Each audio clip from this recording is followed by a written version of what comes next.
Alright. And hello there, everyone. We're live. Yeah. Please do let me know if you can hear me and or see me correctly. You know, streaming, I'm still relatively new at it, so I hope that I'm kind of, making sure everything works out. Hey, how's everyone doing? It's been a little bit. Thank you so much, Mars. Thank you, really appreciate it. Yeah, hey, welcome back from the holidays, question marks. Hey, B Marrow. Hey, Alexander. Yeah, how was everyone's holiday? I gotta say, for myself, hi Kitty, hi to the best wrench in the whole world. I know I'm biased. I gotta say, I did the thing, I went to see my family, and we stayed over one night, and as you can tell from my tone of voice, didn't get much rest. That's like the one problem with like going over to someone's place, Oh my god, B Marrow, yes. Oh my god.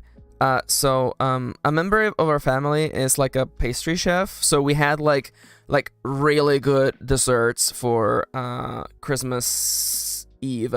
Sorry, we're from Mexico, so the big Christmas dinner is actually on the 24th. Kitty and I, we've had an argument about this for years, about, when is the big Christmas dinner? Is it Christmas Eve or Christmas Day? In Mexico, it's the 24th, so that's the way we did it.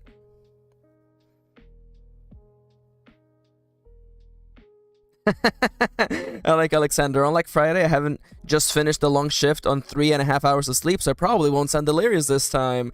You're good. You're good. It's good to get some rest, though, for sure.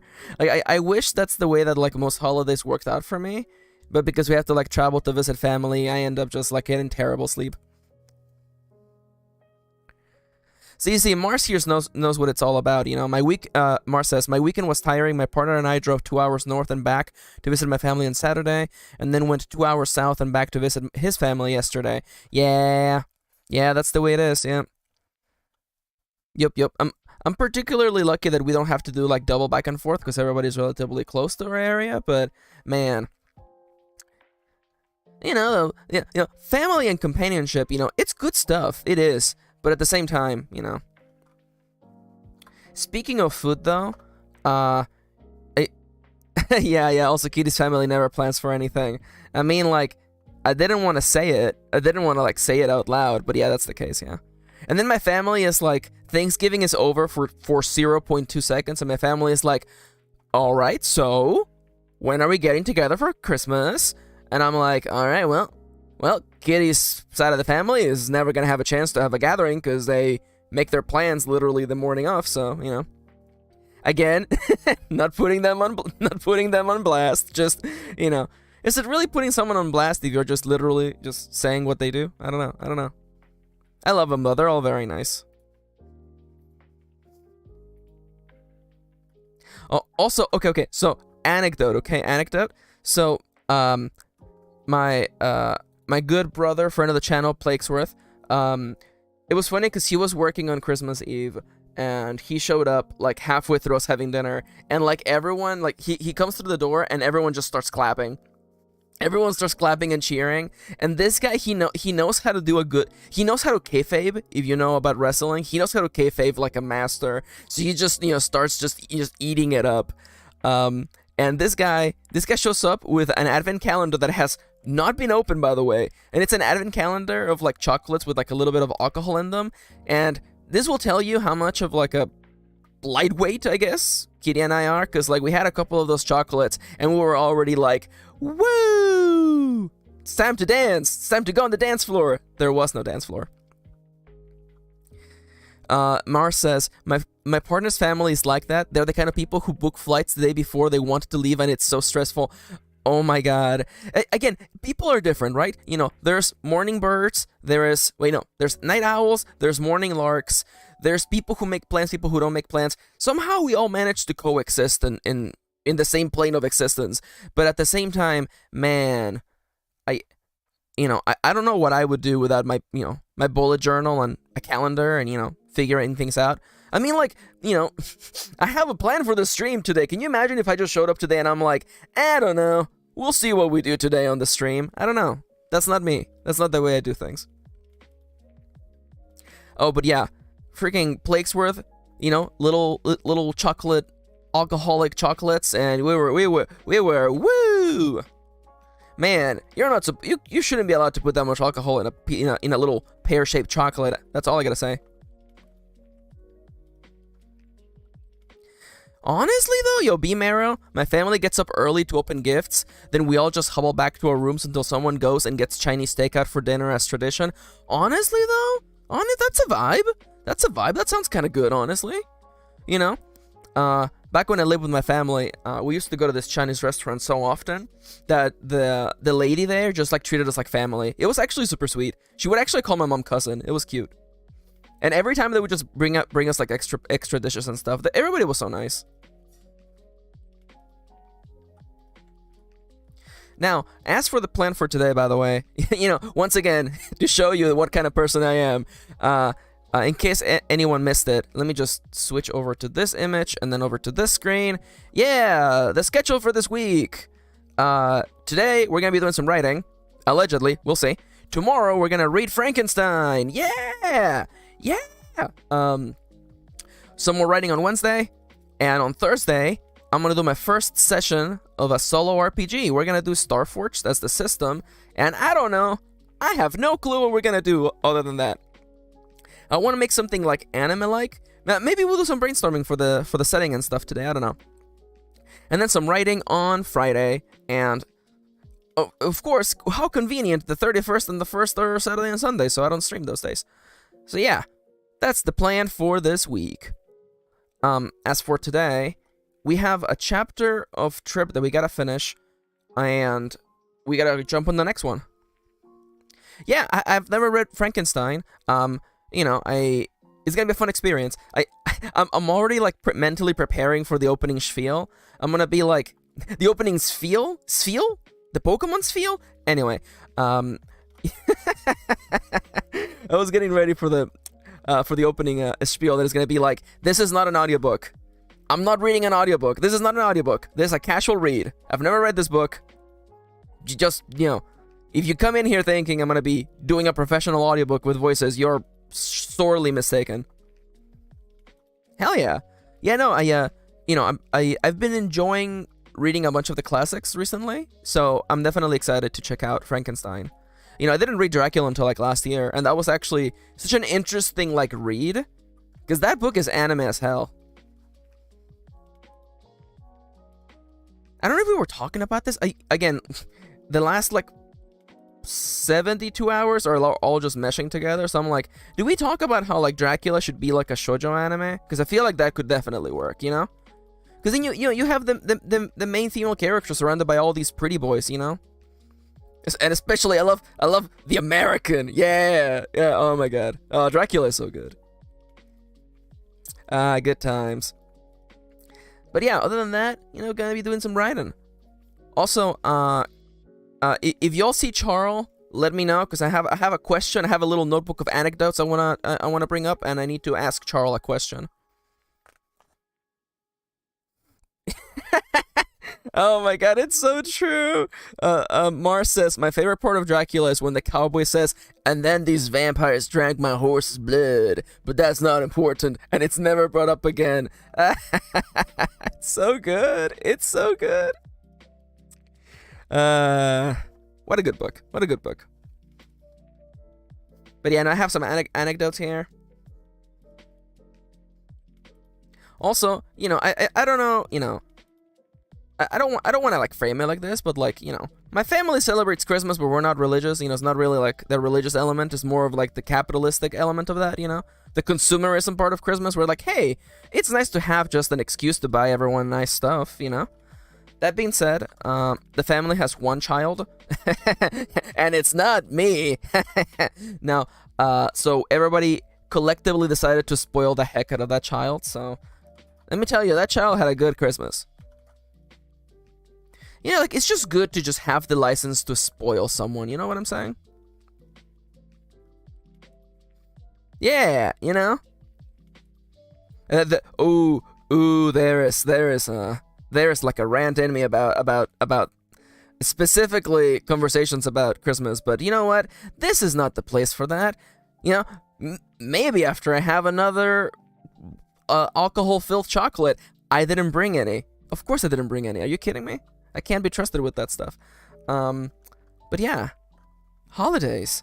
The other thing that I have here, if everybody wants to know what kind of person Plaguesworth is, Plaguesworth decided to buy everyone in the family a pair of Crocs. And let me tell you, this shouldn't have worked, but it was an astounding success. Holy crap. Everybody got something they wanted, and everybody's just walking around like, it's like, oh my god, wow, Crocs are so comfy. Had no idea. I'm wearing my pair right now, and I never realized they were so comfy. Yeah. It's funny because I did accompany him. Yeah, they're ugly. Okay, let's make it very clear. These are ugly as hell, but man, are they comfy. It was funny because, I already knew about the presents because we actually did some shopping with him on Thursday last week. But it was funny because he was doing the back and forth, right? He was like, I think shoes, you can't go wrong with shoes for a Christmas present. And then as we're looking inside of the Croc shop, he's like, oh, but what if I get them the wrong size? I feel like if this had been an episode of a sitcom, we would have had a flashback that is like, 15 minutes earlier. You can't go wrong with shoes for a Christmas present. And then we cut back to the present, and it's just like, oh my god, the Crocs shoe size is all but borked. The funniest thing is that, we went to an outlet store, right? Yeah, I can spoil this. Y'all know I live in California, but we drove a long while to go to the outlets in Gilroy, California, and I'm giving you a chance to laugh, because if you know about Gilroy, California, you already know that it's a joke. Anyway, we go to this outlet, right, and there's the Crocs shop, and that is the only shop, and I kid you not, it is the only shop with a line. There is a line of people waiting to go into the Crocs shop. We had to stand in line twice. The first time we completed half of the quest. This was literally like an MMO quest, purchase X number of pairs of Crocs. So, we did some of it, we walked around, we went back in, we had to literally stand in line twice. Crocs, man. Crocs. And the best part is because, Plaguesworth, he was concerned that people were going to be like, oh, I'm going to have to exchange them, I don't like the color, I don't like this. And at the end, everyone was wearing them, and everyone was like, wow, these are comfy and cool looking. Yeah. Also, I didn't know you could put pins on your Crocs. That's a rabbit hole. That's a rabbit hole. Oh, there's my water. But yeah. Yeah, and that's all I'm gonna say about Gilroy, California. I have anecdotes about my travels in California. There you go. I'm honestly surprised that, by the way, B Marrow says I should get Crocs and make him look like a crocodile. Honestly, I'm surprised that it isn't the default, right? Because apparently the default model, the default model of Croc, the default model of car, is just black. Apparently they were sold out of black. Can you believe that? They were sold out of black. And I'm sitting here shouldn't the default be green like a crocodile, with a little paint job like a crocodile, you know what I'm saying? It's one of those things where I'm branding doesn't really follow through. Someone in marketing is messing up, that's all I gotta say.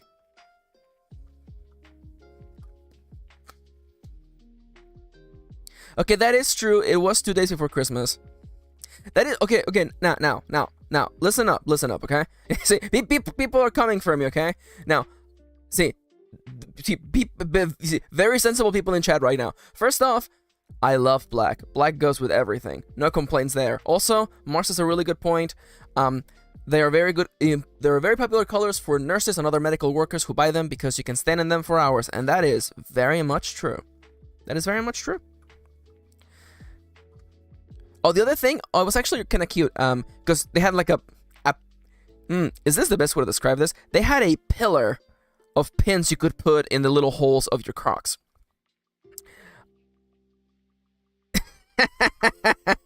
Sorry, I'm laughing at Alex's joke. Uh, but they had a pillar of like pins, right? And you could get like, oh, it's a pin that looks like Spider-Man, and a pin that looks like the outline of the Sasquatch. You know, standard things you put on your feet. But also, they had like pronouns, and I was just like, oh no, I have to get some pronouns. They had they them. Of course I got the they them pin. Of course I did. Anyways, capitalism, you win again. Anyways. And anyone else letting capitalism win in chat, or just me? Also, I hope you probably can't hear that. The chinchillas are just like, oh, you probably heard that. One of the chinchillas wanted to move, and the other one didn't want to move. By the way, much like in Disneyland, there's hidden Mickeys everywhere. There is a hidden Yanto in this room. So he's somewhere, but I can barely hear. If I close my eyes, I can barely hear him snoring. I know, yeah. I mean, who doesn't love to exchange money for goods and services, right? God, BMARO's on the point again. Capitalism wins by having pretty notebooks that will bleed my car dry. It's so true. It's so true. Do you realize? Okay, this is time for a dramatic close-up. Do you have any idea how many times I've passed on buying new pens? I've passed on new pens so many times because I know I have pens at home. And honestly, I've been working on this set of Pentel Energel pens for like 2 years. I bought one of those like 20 pen pack with like 20 different colors, and I'm still working on them. And I'm not gonna stop. I'm gonna keep working on this pen set until it's completely gone, and then, and only then, will I allow myself to buy new pens. It's the only way. It's the only way. If I don't let pens get retired, otherwise, there will be pens everywhere. They will be overflowing. They will be coming out the windows and underneath the little space between the door and the floor. It's too many pens. Too many pens. And of course, like a nerd, I use color coding for my notebook, and as much as I love to just use the same color for everything, I have a bunch of colored pens. So I've gone through like waves where like for like 1 year I used pink as the color for work, and then I used red, and then I used one shade of purple and another shade of purple, and now I'm in mauve. It's like the least exciting battle royale where only the crappiest colors will remain at the very end.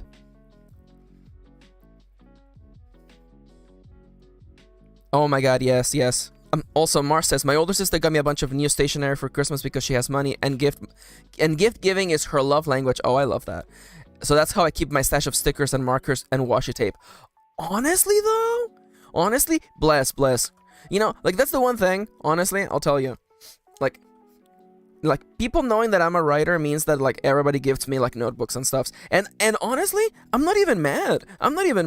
My sister gave me a notebook, and I'm like, and she was like, sorry, I gave you another notebook. And I'm like, girl, the notebook you gave me last year, I've been using it all year. It's fine, Hey, Sidernia, how was your holiday? Also, yes, we're all doing good here.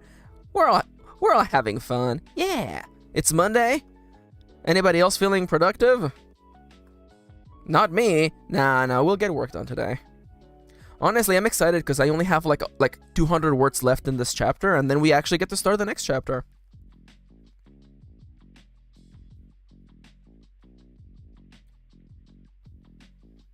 Hell yeah. I saw your little short today, Bimera. I'm excited. I saw it first without audio, and then I saw it with audio, and I'm like, gotta love the Majora's Mask sounds. Hell yeah.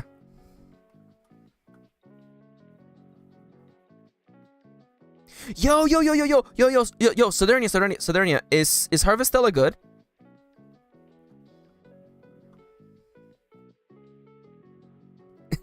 High price to pay.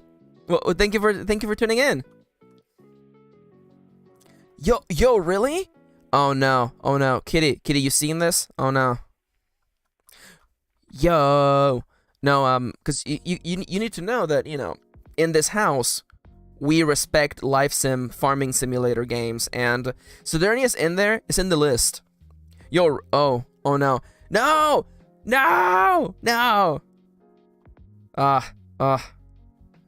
We might actually have to get Harvestella then. So bad. Yeah, honestly, like, because Kitty and I, we play games together. Like, that's how we spend our time together. And we were this close. And I'm holding two fingers, like, about to touch. We were this close from literally getting No Man's Sky on the PS4. 2 copies of those, and also we would have to get PS Plus again.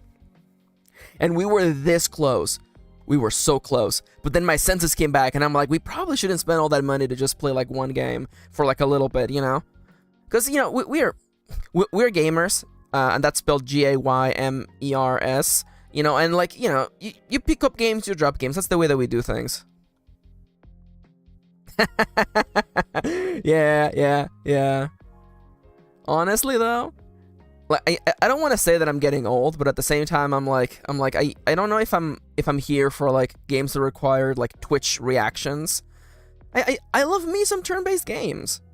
Our go-to game at the moment, in between Pokemon and Fortnite, because we love stomping on children, is Monster Train on the Switch. Oh my god, it's so good. It's so good. Monster Train is probably the best deck-building roguelike game there's ever been. That's right. Rip Slay the Spire. Sorry, buddy, but Monster Train is better.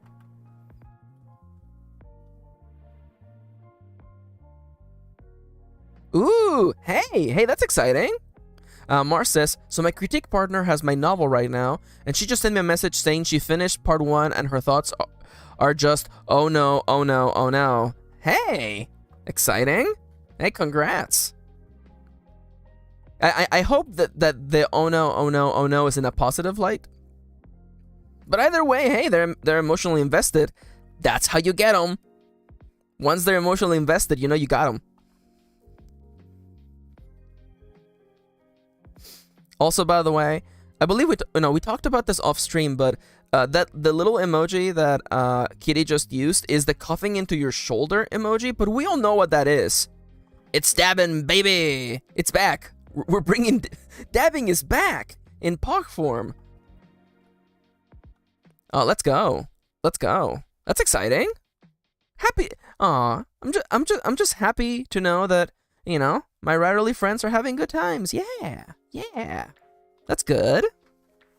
Also, don't mind me, my chair is sinking into the ground very slowly.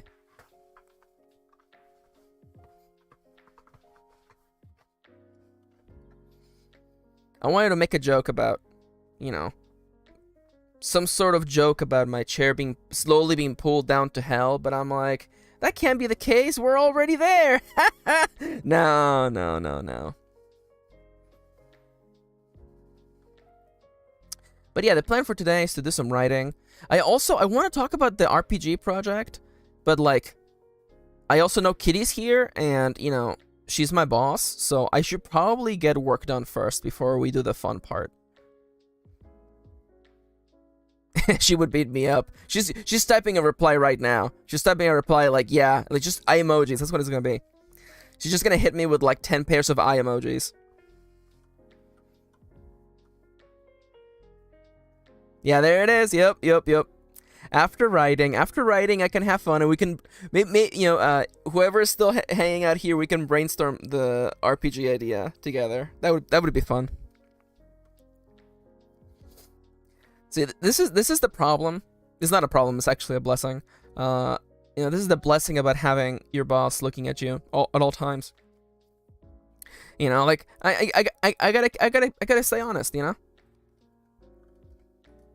And also, honestly, the other reason why I'm really getting to enjoy streaming is because it keeps me accountable.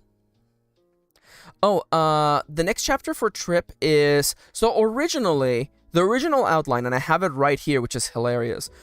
The original outline the chapter we're currently on was supposed to also introduce Juby and Spruce's baby Webby, but of course that didn't really happen. So what I'm thinking of doing is that I'm gonna move the moment where Trip meets Juby and Spruce to the next day. So we're gonna begin the next chapter with a summary of building the first floor. Because yo, price to pay.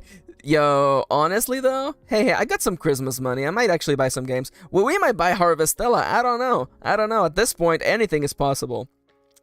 But yeah, no, we're gonna be doing like a little bit of summary of building, because I think Trip and Compa stayed late into the night, just building a bathroom to begin with, pretty much. Some of the necessities for living in a civilized home. And I want to have a joke about how Trip kept eating the fruitcake thingy. And like they hated it, but they kept eating it because they I don't know, there's just something about it. And probably, they're gonna wake up. They're gonna be all like disheveled, probably their hair standing on end, anime style. And probably it'll be in the morning where Juby and probably Spruce will knock on their door. I feel like that would be the course of action. Also, hey Moontome and hey Timberwolfie. Aw, thank you Timberwolfie. Yeah, no worries. The VOD will go up after the stream, so you can catch up on whatever you missed. We've been having a fun time just catching up with the holidays and stuffs. Did everyone have a good holiday? Anyone who just joined us recently?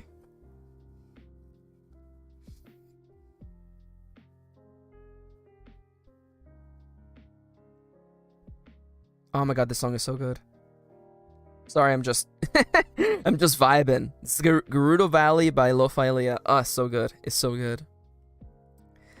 But yeah. Oh yeah, Kitty. Yes. So yeah, the plan for next chapter is going to be a little bit of building, and the welcome wagon, as Erilyn mentioned in the previous chapter. The welcome wagon is going to show up and, introduce themselves to Trip, Juby the mayor, and the Spruce, the local handy person. I think that's going to be the flow for next chapter. Yeah, and then probably after that, in the same day after they do a little bit of building, we'll finally go to the family restaurant and meet the rest of the denizens.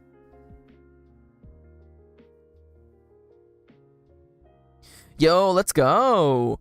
Price to pay got a hoodie for Christmas and have been literally living in it. Yo, let's go. Honestly, like, I'm going through my hoodie arc again, but not only hoodies, but oversized hoodies. That's what my look is right now.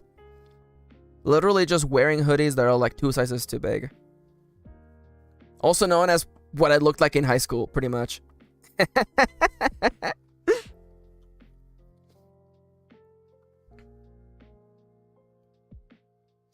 Okay, so that's my notes for this, and my notes for this. Aw, hey Kendra. No worries. You're a busy person living in New York City. No worries. Yeah, and I hope you had a lovely holiday as well. Yeah. So many people from different parts of the world. It's so exciting.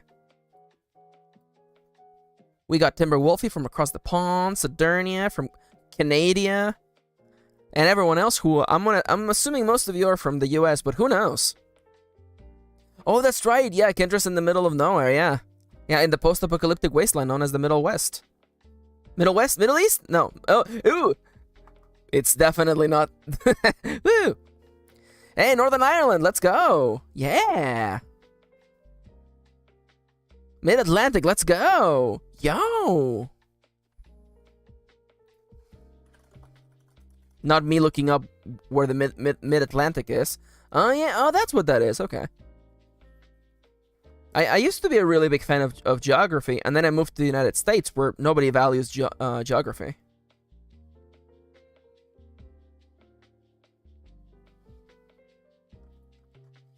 Yeah.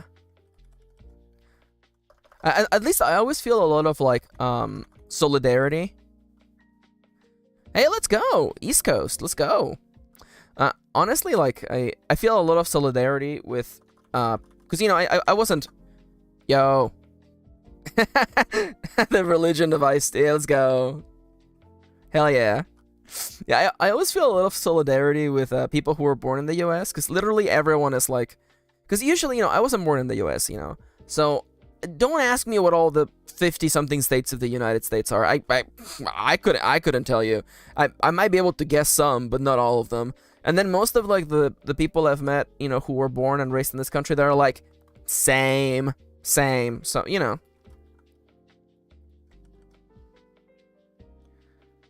I feel like we were literally having a joke before where, like, is Pennsylvania a state?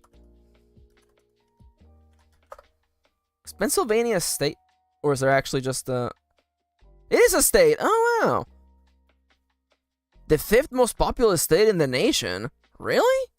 Really? Pennsylvania? Max, we would like you to draw an image of what you think Pennsylvania looks like. And I'm like, just sweating. Just sweating. That's funny. That's funny, actually. Yo. Okay, so I'm gonna read it out loud because it's so funny. Price to pay. My geography is shocking. I thought Peru was in Africa. Made for an interesting Call of Cthulhu RP moment. Yo, that's actually hilarious. I mean, Mars, let's be entirely honest. Florida is kind of a state, kind of a country if you think about it, you know? Florida functions by its own completely different rules.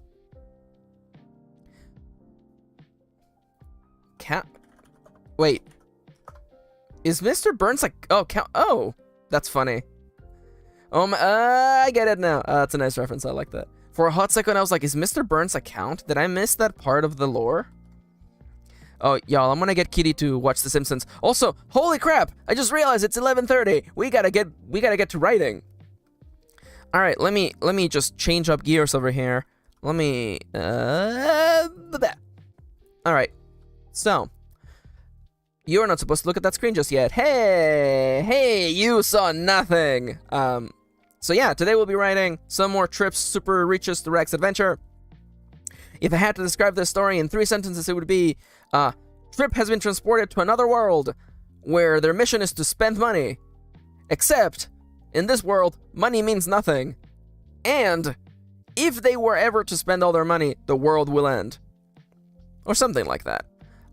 Yeah, so today we're going to be following Trip. We have a small chapter. We have a chapter to finish relatively quickly.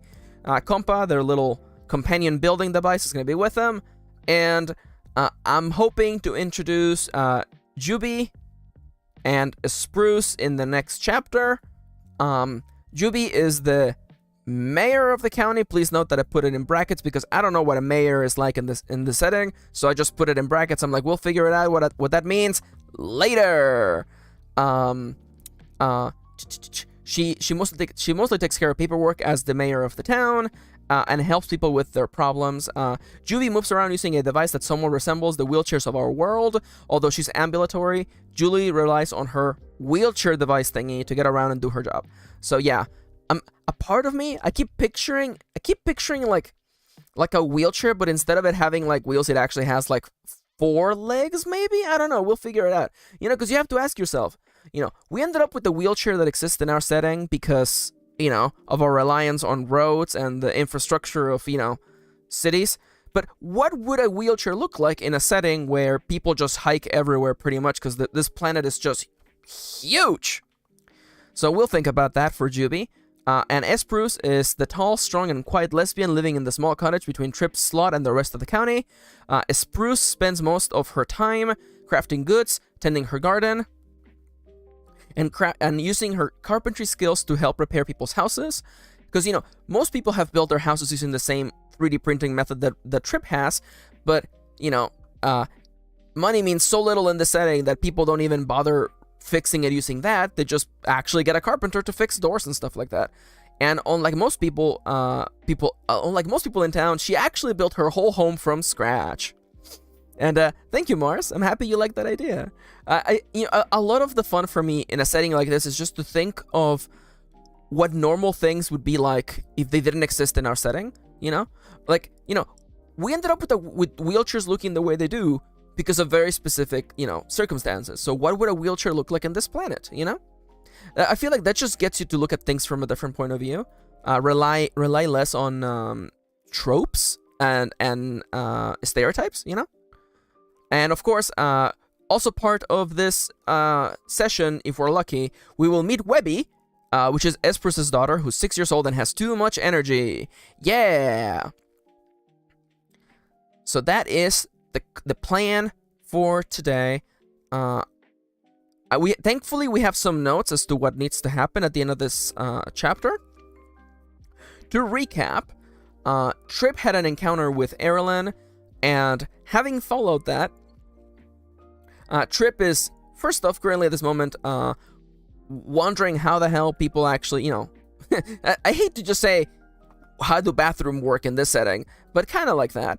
So we're going to do some late night building, and I wanted this chapter to end with Trip having realized that there's people in the setting, and that they're actually kind of nice people, wants to build a room where they can spend time with said people. And I believe that's where I want this chapter to end. I want it to end with a nice little positive note that Trip has met the people of the setting and wants to, coexist with them, at least for the time being. Trip, of course, wants to go back to their own world, but, for the time being, they're gonna have to make do with what they have.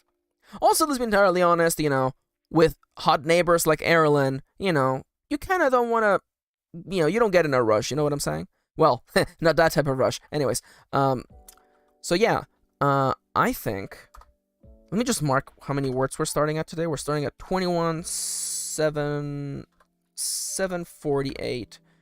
And again, word count is not really that big of a deal. It's just mostly for me, it's just for helping me have an idea for what the chapters look like. I want a consistent kind of length between the chapters, around 3,000 words, or what ends up being 15 printed pages. As I mentioned last time, my pages end up being about 198 words per page. I like to give the reader a nice roomy page, nice, I don't want to give you like 9-point font, 10-point font. I like a nice 11 to 12-point font, something that looks really nice to read on the page, you know what I'm saying? So, let us begin. So, let's read the last section that we wrote.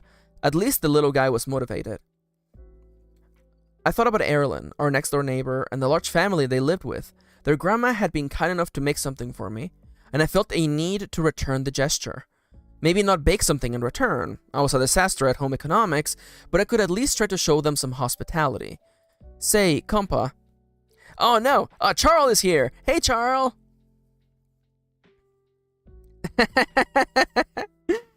Also, I really like Timberwolfie's comment. Just imagining Trip constantly offering people water just to find out what sorry, I'm getting a little stuck here. To find out what bathrooms are like here. That's actually really funny. No, it's not you. It's also my dyslexia. So, Oh yeah, I guess if people don't know that lore, they don't know I have dyslexia. I feel that's like a post. I feel like I could just post about that on Twitter, where it's like, oh, you're a writer with dyslexia. Oh, that must suck. Yeah, life's not fair, buddy. Yeah, I gotta remind people to stay hydrated. Yeah. I hope you had a lovely weekend, Charles. And now, you came in just as we're about to start writing. So, I'm gonna pop the timer on, and we're just gonna start focusing. And, boop, go. So, say, compa.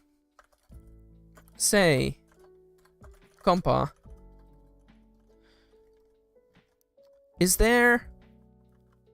Yo, honestly though, Charles let us know recently, and honestly, it's a really good experience. It was so much fun. I took melatonin for the first time last night, and it rocked. Melatonin can be so good for people, honestly. I definitely recommend. I recommend people trying that out if they have trouble sleeping. I had it for a while, and it kind of helped me fix my sleep schedule. So yeah, melatonin is great. Don't stay on it for too long, but definitely it helps. Say, compa. Is there a a room for spending time with friends? Like a tea room or something? Is there... Now, I think that this needs a little bit more. Is there a kind of room for spending time with friends? Like a tea room or something? With friends and guests? No, I'm gonna invert that. With guests and friends. Like a tea room or something? Compa. What was the last thing that Compa said? Then we have a lot of building. Then we have a lot of building is still ahead of us. Compa shot me a thumbs up. Okay. I envision Compa like doing like a little bit of a twirl, just cause cause they're so excited. Compa was so excited to hear my words. They could hardly keep itself. I keep using they. It could hardly keep itself from twirling in the air. They looked at me, holographic eyes sparkling, and spoke. Let's just go with the good old and spoke. I'm still getting used to this keyboard, by the way. I forgot to mention, but I was able to meet my goal in coffee, and I was able to finally replace my older keyboard. So I'm getting used to this new one. It's a split keyboard, so it's better for your shoulders, and it also allows me to have my N64 controller with all my emotions literally in between the keyboard, which is kind of fun. So I'm still getting used to it. It's just a matter of, 'cause I used to use the Microsoft Ergonomic 3000 keyboard. I used that literally, I'm gonna say for like half a decade, if not more. So I'm really used to that layout. So I'm still kind of, I keep double pressing keys and stuff like that, but it's fine. It looked at me, or just it looked at me, holographic eyes sparkling, and spoke. Fallen, they are brown switches, and I believe it's a Cloud9 split keyboard, if that helps. And I went for brown. I actually looked into the switches, and I went for brown switches, mostly because they're just better for writers. I didn't really need like gaming switches or stuff like that, so I just went for brown. Brown Cherry, I think is what their name are, I guess.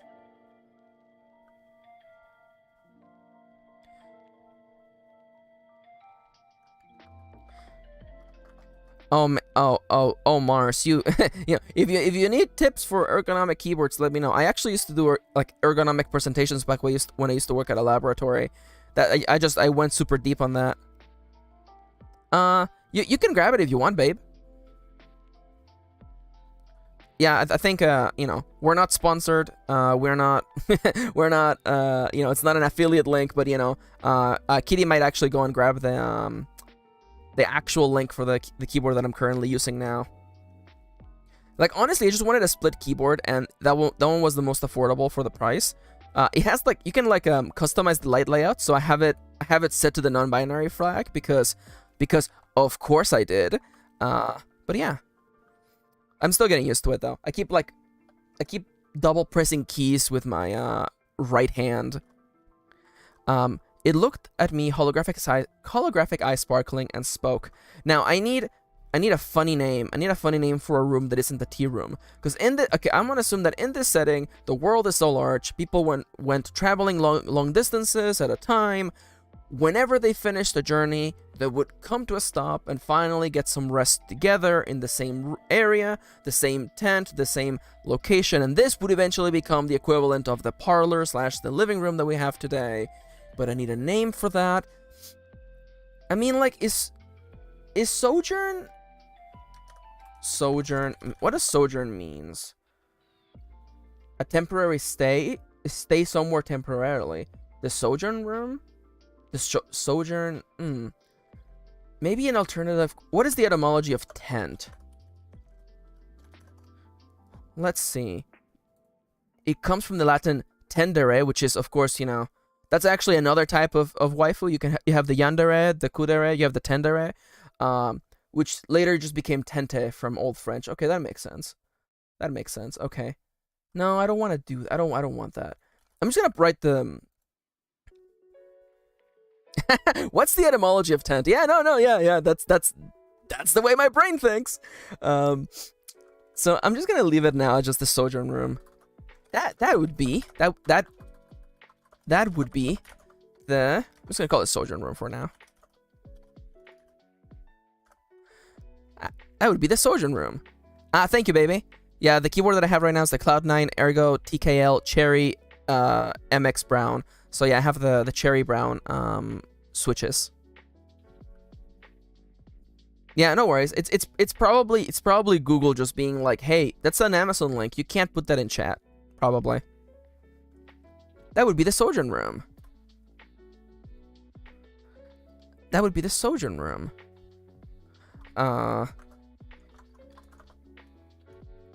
Okay. Compa replies with the name of the room that it is, and probably would tell Trip about a couple of features in it. That would be the sojourn room. After a long journey, it is customary to invite your guests and friends.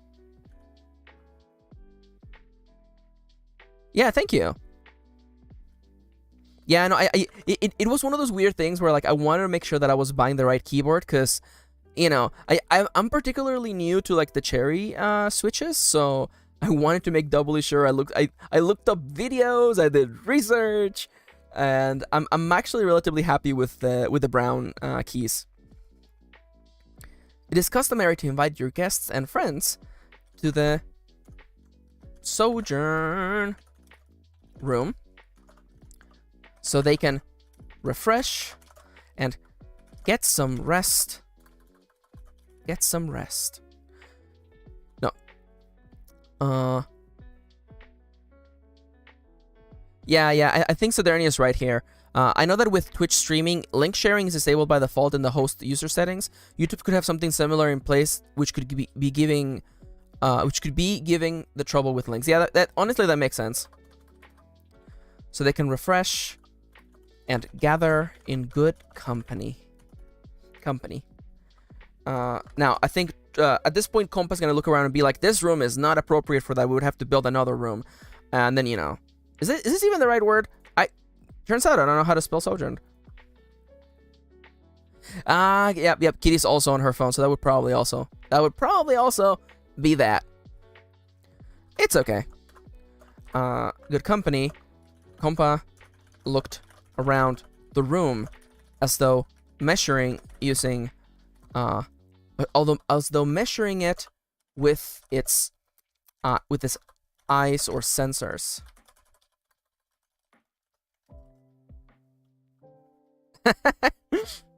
Do y'all want me to try to get the link? I like the, you know, how many how many gays does it take to get one link in chat? Compa looked around the room as though measuring it with its eyes or sensors. This room here won't do. You need a larger room to make it sojournable. So let's just go with the first thing that comes to mind. Sojournable.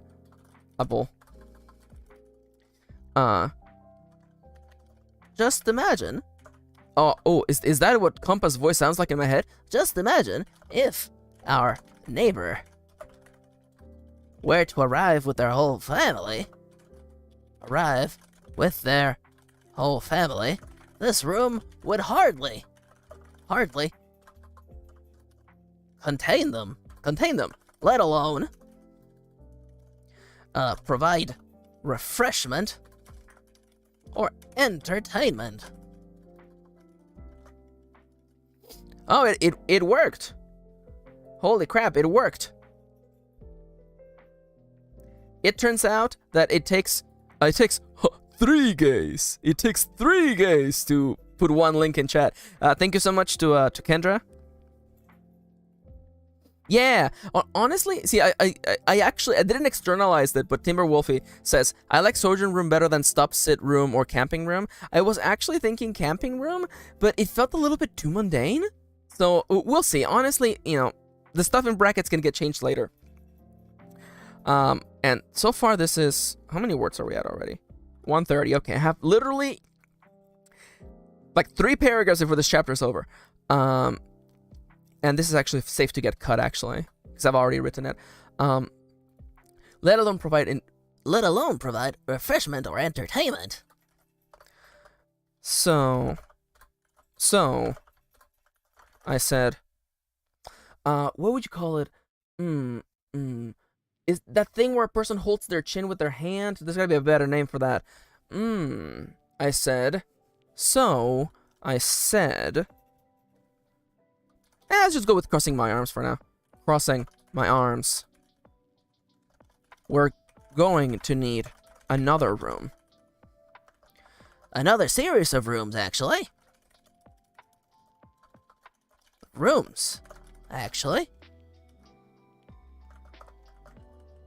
Gripping my chin? Oh, Alexander, the dial on the left side of the keyboard, you can actually program it. It can go through several built-in features.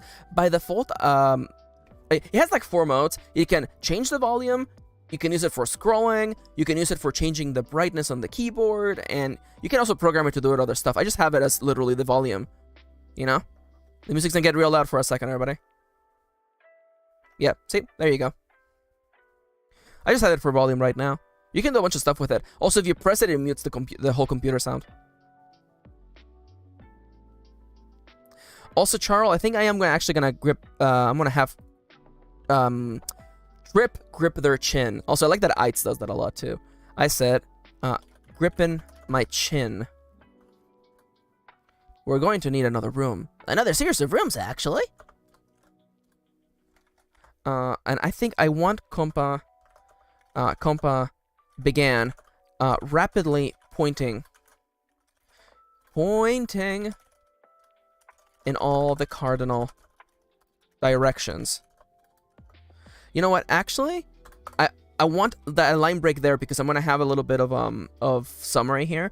Compa began rapidly pointing in all the cardinal directions, providing we're gonna need a bigger boat. Providing a large list of rooms, features, and necessities that were apparently required for an abode intending to provide guests with sojourn. Oh, ooh, okay, hold up. I gotta stop because Charles is giving me the good food. Charles says, Eitz does a lot of pinching of the nose bridge, gripping of the chin, massaging the temples because he is an impatient old man dealing with an impatient young person. I like that. Honestly, I'm gonna tell you right now, okay? I'm gonna be completely honest. The stuff that I take away from books that I read is actually their ways for describing things. Like, I'm pretty sure I read Jim Butcher's, oh my god, was it the Chronicles of, oh my god, his fantasy series about people with elemental powers. I forgot the name of that series. Anyway, my favorite thing of that series was he had a way of describing people, and one description that I just stole was tilting the head to one side. If you're wondering where I got that, I stole it from Jim Butcher. That's so, you know, I like Charles giving me like literally this is the good food. I'm like, oh yeah, pinching the bridge of the nose, yeah. I would have never described that like that, so I like that. Let's go.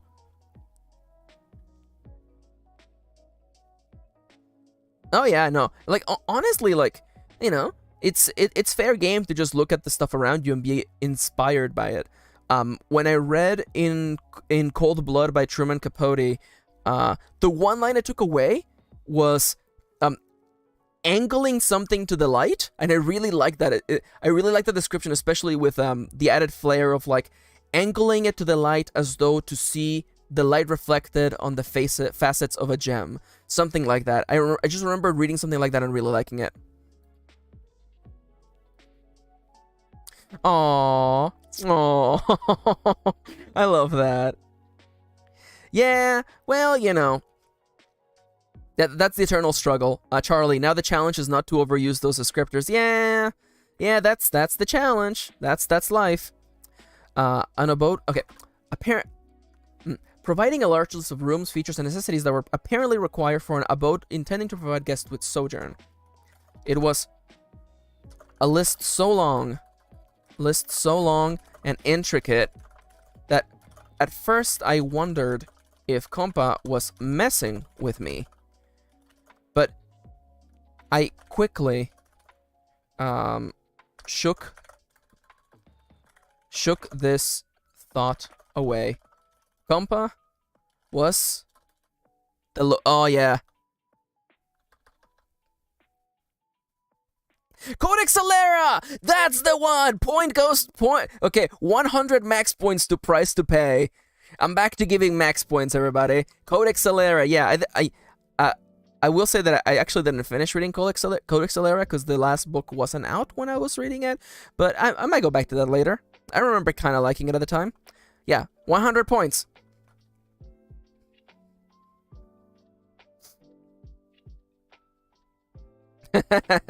Yeah. But I quickly shook this thought away. Compa was, if anything, useful to a fault. I took a mental note of all of Compa's. No, I took a mental note of Compa's list, and decided that we would be building late into the night.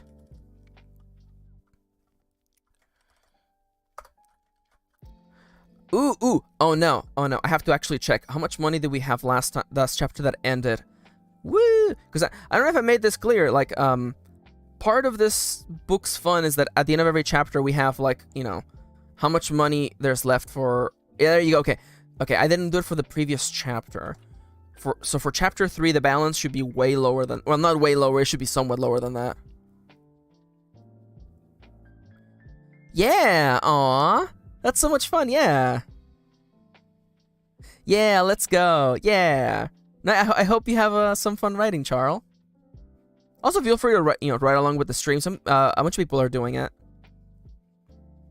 Okay, so, and they were hot. The balance should have probably changed. Let's say they spent like, oh my god, I have to literally change all the zeros here.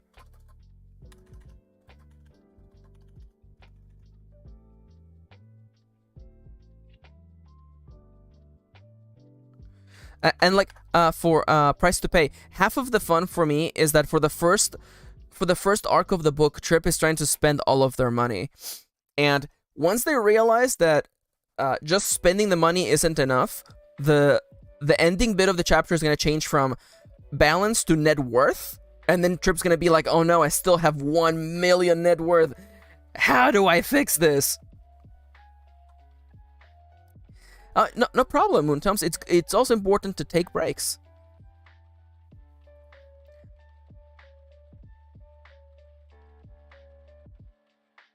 Oh, hey, beer sauce.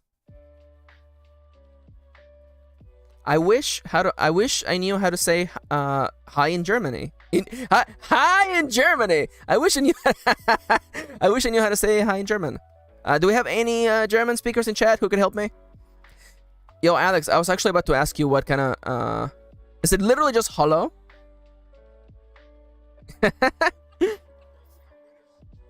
Oh, yo, Fallen, you have no idea. You have no idea. I typo all the time. Anyway, let's go.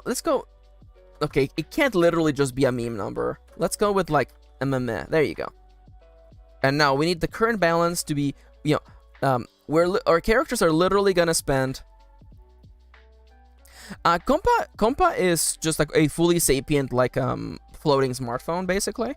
And, like, they have, like, holographic eyes and like, little, like, gloved hands.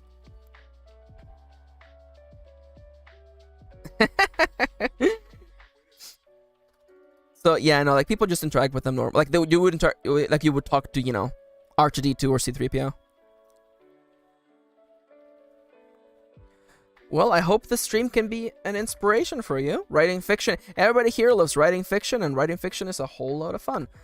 Now let's go to 81, and then let's just make it a really, really small number. 1, 2, 3. There you go. And now we're moving onwards to the next chapter. How much was this? This was 231. That's actually about what I was looking at. So let's insert a horizontal line just for that. And chapter 5. Now, as per originally, the plan was to introduce Major Juby and the cottagecore lesbian Espruce. This chapter, unfortunately, that's not how things worked out. So definitely, I think we're gonna do it next time. So we're gonna be opening the next chapter with a summary of the first floor, and then we're gonna have the welcome wagons gonna show up. I feel like that's what we're gonna do. Now, of course, it's time to do what I always do. Nothing helps sort out a chapter like giving yourself some groundwork, okay? So first off, we decide on the goal for this chapter.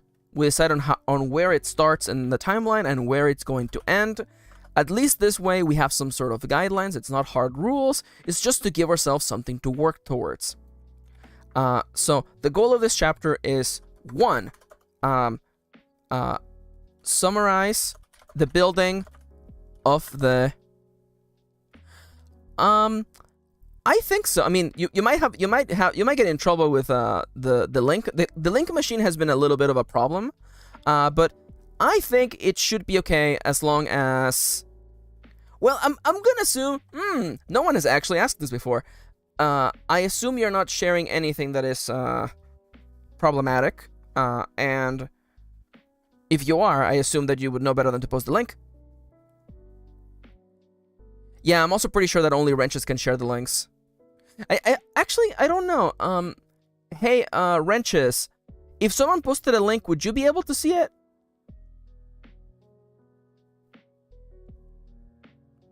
As for Fallen's question, here's the way that I like to do it, okay? Work on whatever is the most fun for you right now. Yeah, the wrenches don't know. Nobody knows. Try posting a link and see what happens. Worst comes to worst comes to worst, you get timed out. No.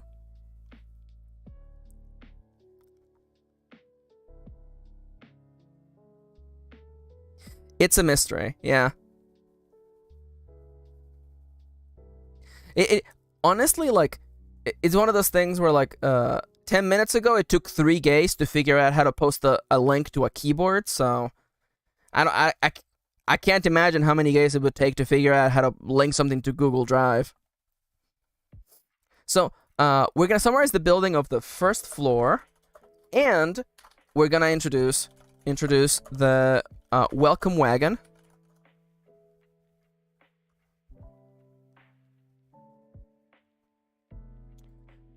Yeah, okay, yes. So it doesn't look like links don't quite work. Honestly, like, someone was talking about, like, setting up, like, a Discord, and a part of me almost would be like, that sounds like fun, but at the same time, that seems like a lot of work. So if someone wants to set up if someone wants to set up a Discord, that would be nice.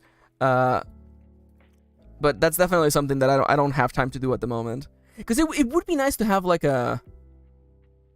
Oh, yeah! Like, r/MKirin. Oh my god. Yeah, I know. Like, yeah. I mean, maybe we need to have, like, one day where we just, like, sit down and talk about all this. Honestly, because I would love for that to exist, but I don't have the time to moderate it. Yeah, and I don't have the time to make it happen, and because I legitimately don't know all the knickknacks and all the hacks. So yeah, maybe you know what? I'm gonna write it down. The timer's about to go off in 6 seconds. I'm gonna write down a note about having a business meeting. The gay agenda. There you go. Thank you, Charles. The gay agenda meeting. We'll do that next week, and then we can figure out how we do the Discord. Also, by the way, the timer went off, so you know what that means? Everybody watching this stream is legally required to get up, stretch your legs, and drink some water. It's true, you don't want to deal with our lawyers.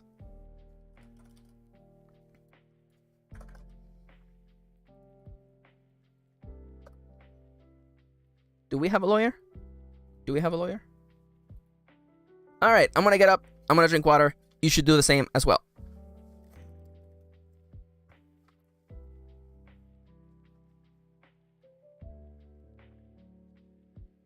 Ooh, Moontoms. That's actually a really good idea. I mean, like, listen, Alex, I can't stop you. I can't stop you. You know, you live your life. You know, live as dangerously as you want. Though, you know, you gotta down those chocolate animals with something.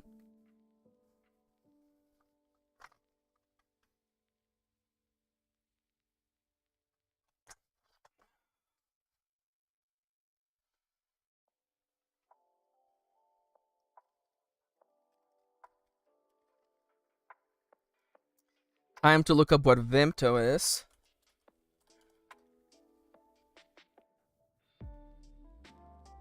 It's a soft drink first sold in Lancashire. Lancashire? In the United Kingdom. It was a hell tonic.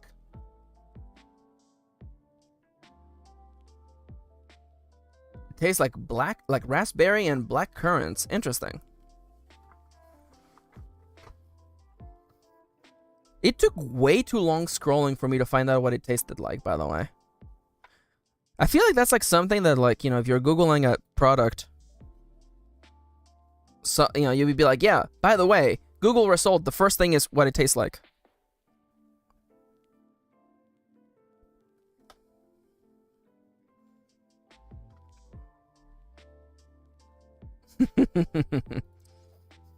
Also, before I forget, because Moontome's message has oh no, it's literally at the top of the chat room right now. If you want to be extra safe, you can run the Discord through Coffee, so only your supporters can join. A part of me likes that, but at the same time, I don't know. I like people being able to access it, and a part of me dislikes the idea of basically putting up a paywall, be like, hey, do you want to join MKirin's exclusive writing advice and feedback server? Pay me. So I don't know if I like that. It's not really the vibe that I'm going for. So as you can tell, it's a bit of a tough situation to be, you know. So yeah, we'll do a gay agenda meeting next week, and then we'll figure out how we do the Discord, so we can actually have a place where people can actually, you know, submit work and talk about feedback and stuff like that. Especially considering how, you know, Twitter is dying, Twitter is on fire, and that was one of the ways I used to connect with writers. See, Mars, this is the kind of stuff why I need to ask people, because I didn't know you could do that. Yeah, we just have to figure it out. All right, time to turn the timer back on. 25 minutes on the clock. Let's go. So the second goal is to introduce the welcome wagon. Yeah, and I'll figure out. I'll put it on the next week's schedule, and then we can have the gay agenda meeting. Yeah. We'll figure out what the gay agenda is then.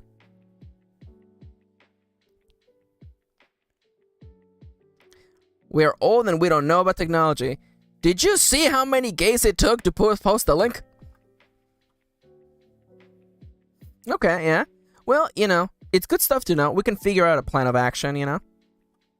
So, my goal is to summarize the building of the first floor and introduce the welcome wagon, which is, of course, let me just write that down. It's Juby, a spruce, and oh Google Docs, you're not gonna like me writing a spruce, are you? A spruce and Webby. And now the chapter is gonna start with a summary of what Trip and Compa have been up to. I'm gonna assume that Trip has gotten 0 sleep in the last, like, you know, 12 hours. I'm picturing them almost like disheveled, you know, their hair standing on end kind of thing. Not dark circles under their eyes, but basically, you know, they're in their brand new kitchen kind of like sojourn area, like sipping this world's equivalent of like coffee, and, you know, finishing the last of the fruitcake, something like that. And this chapter, I am gonna assume that it's going to end, because I do realize that we have kind of moved things in the timeline to a different place. Timberwolfie, these streams have such delightfully chaotic moments. Honestly, like it's part of the fun, you know? We like to have fun here, you know? It's enjoyable. I just love everyone in chat. Everybody's so, you know, engaged, and I really appreciate that. That's not to say That's not to say I don't appreciate the lurkers. I absolutely appreciate the lurkers. Lurkers are welcome here. But it's just, I love that everybody has that chaos energy that we love. Oh, I'm absolutely winging it. I like part of the layout of the house being like up to interpretation, you know? Like, we're gonna get to a point where this house is gonna be like 5-floor stall with rooms that are entirely filled with golden toilets. So, you know, this is gonna be a ridiculous house. And you know, Trip is just trying to spend all the money in the world. Yeah, no, this is something that could happen. I could maybe make one in The Sims for fun as a stream idea. You know what? I'm gonna write that down. Trip Sims Build-a-thon. There you go.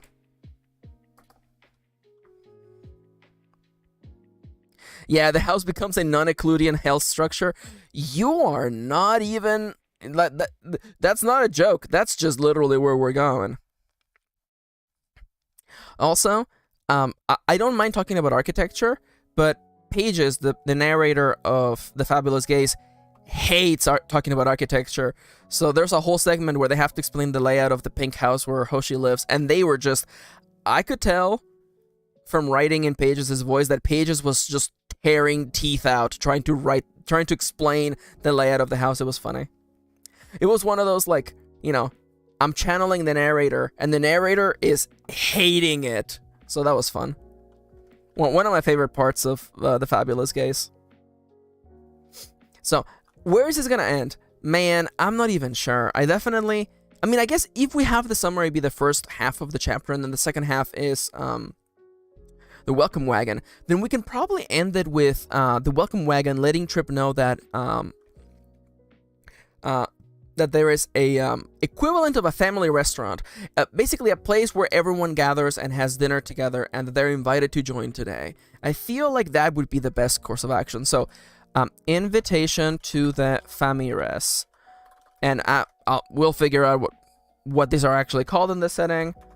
Because again, you gotta remember, this world is huge. People traveled all places. So, in this setting, a restaurant is really more like a gathering place where people go and, you know, have meals together and celebrate events and stuffs. Because remember, this world, money doesn't matter, so capitalism is not really a big deal, you know. There wouldn't be McDonald's because there aren't chains of food places, because nobody's trying to make money in this setting because money doesn't matter. These are like kind of like the big important questions that I find myself like having to face in this ridiculous setting that I'm trying to write. Anyways, so I feel like the previous chapter needs something else, but oh well, too late. We're actually writing the next one. Chapter 5. I poured myself another cup of that. A bright color. Let's go with like... I want to say dark red, but then people are going to think it's blood. And I definitely don't want to give that vibe. I poured myself another cup of that viscous caramel liquid. Let's go. Caramel colored liquid. Slush? Let's go with a slush, yeah. Is viscous and slush antonyms? Viscous. Having a thick consistency. And slush is partially... Okay, no, you can have a viscous slush. Okay. A viscous slush. I poured myself another cup of that viscous caramel colored slush. And downed half of it in one swig. It didn't taste particularly good. It had a House of Leaves score. Viscous slush playing at the gay bar last week. Honestly, though, it didn't taste particularly good. It was something. It was like something between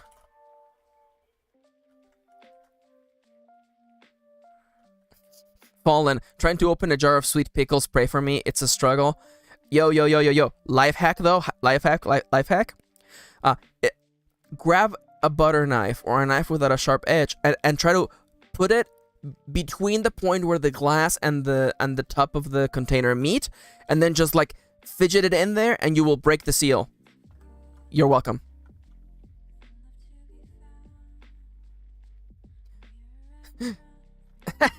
Yeah. No, Kendra and I were kindred spirits.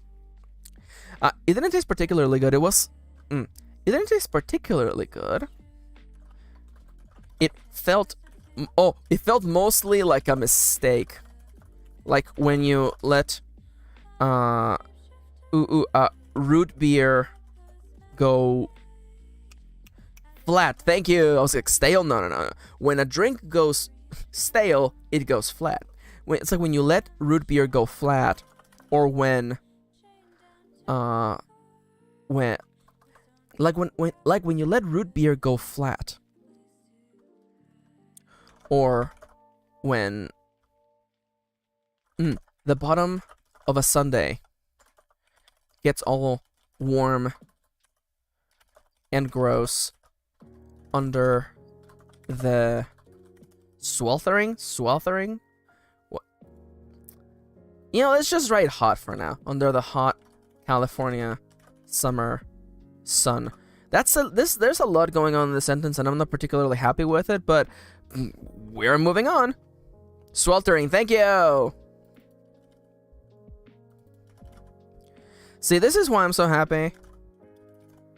Oh my god, you guys have no idea. Do I know words? Does anybody even know words? It was enough though. No. No. I appreciate it. Don't complain. Under the sweltering California summer sun. It had a bit of a kick to it.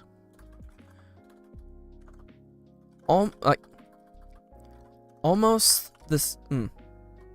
Let's go. It had a bit of a kick to it. Almost like a strong cup of coffee. Mika Pog, let's go. You know it's a Monday because we're all just so excited for a a jar of sweet pickles though.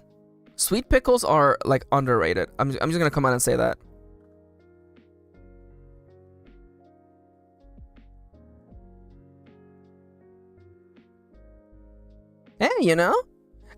I think that a writing break is successful if it makes you want to get back to writing as soon as possible. So hey, if you need any advice or any inspiration, just hit me up. That's what this stream's about, is to get people back into writing. All right, so it had a bit of a kick to it, almost like a strong cup of coffee, except without the headache afterwards.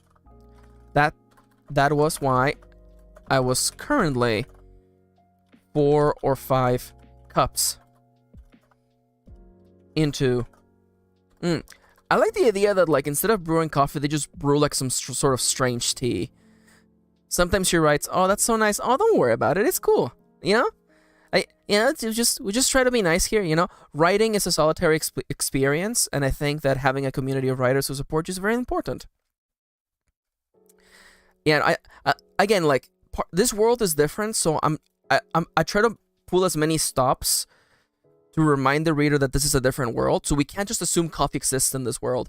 Of course, different cultures have different drinks they drink in the morning to get themselves, pepped to, get into the work. So, Strip has spent all night not working, so I like the idea that they've just been chugging this weird viscous substance.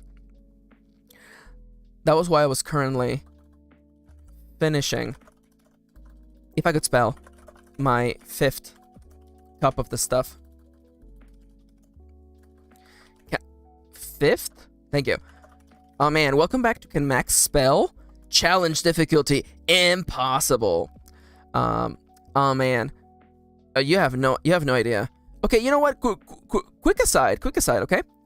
I'm gonna stop the timer for a second because I have a funny joke. Okay, so watching TV growing up in Mexico was special because a lot of the cartoons we watched were American cartoons dubbed in Spanish, right? And the concept of the spelling bee never made it made no sense to people living in Mexico because I come from a culture, a weird, bizarre culture where words are spelled the way they are written and the way they're spoken. So the idea that kids would be having a spelling bee and they would be spelling words like, you know, normal words that are written the way they're spelled and, you know, pronounced never made any sense until I came to the US and I realized, wow, of course you have a whole culture around, you know, throwing kids on the stage and making them spell words letter by letter because English makes no sense. Anyway, I just wanted to get that out of my chest.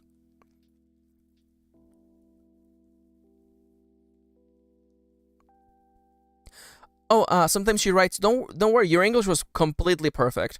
Also, again, I'm all here for queer stories, so I love the idea of a queer time travel children's book. And then yeah, you're entering a short story contest. Let's go. Best of luck to you. All right, timer's back on. That was why I was currently finishing my 5th cup of this stuff. Line break. I caught my reflection. No.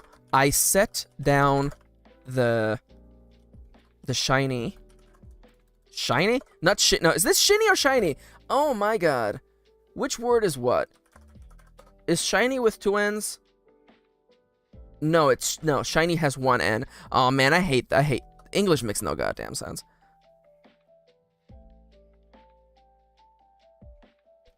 I set down the shiny mug. I know, it's just I'm not even gonna get started on learning English as a second language and just being like, so how many N's are supposed to be in this word? I set down the shiny mug, catching my reflection on it for a split second, and really wishing I hadn't.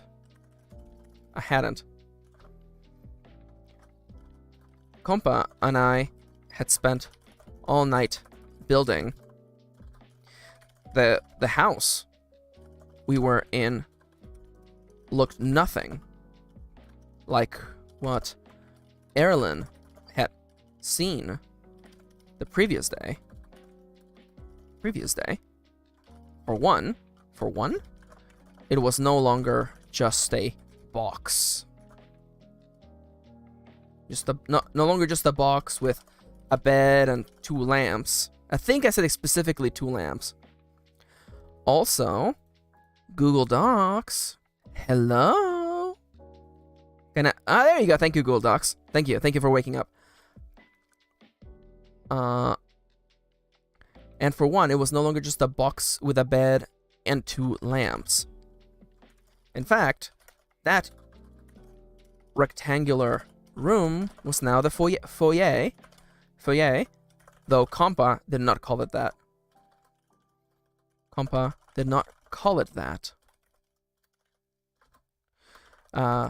Which then split into let's say 3 larger rooms, each one in one of the each facing one cardinal direction. Now I'm gonna add a semicolon here because I need to clarify. Save for the wall leading south, since that was where the entrance was. Since that was where the main front doors were. Now, I don't want to just have a whole page of description and summary. So I want to interject Compa, bringing us back into the present and also helping us catch up with what Trip and Compa have been doing.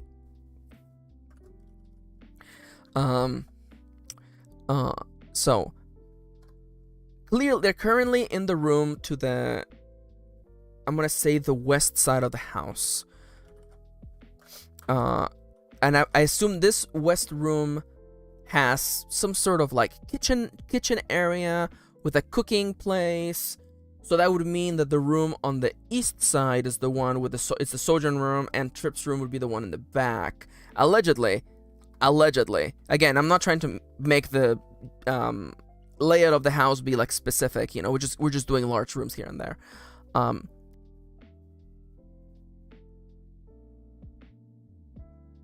Since that's completely fair.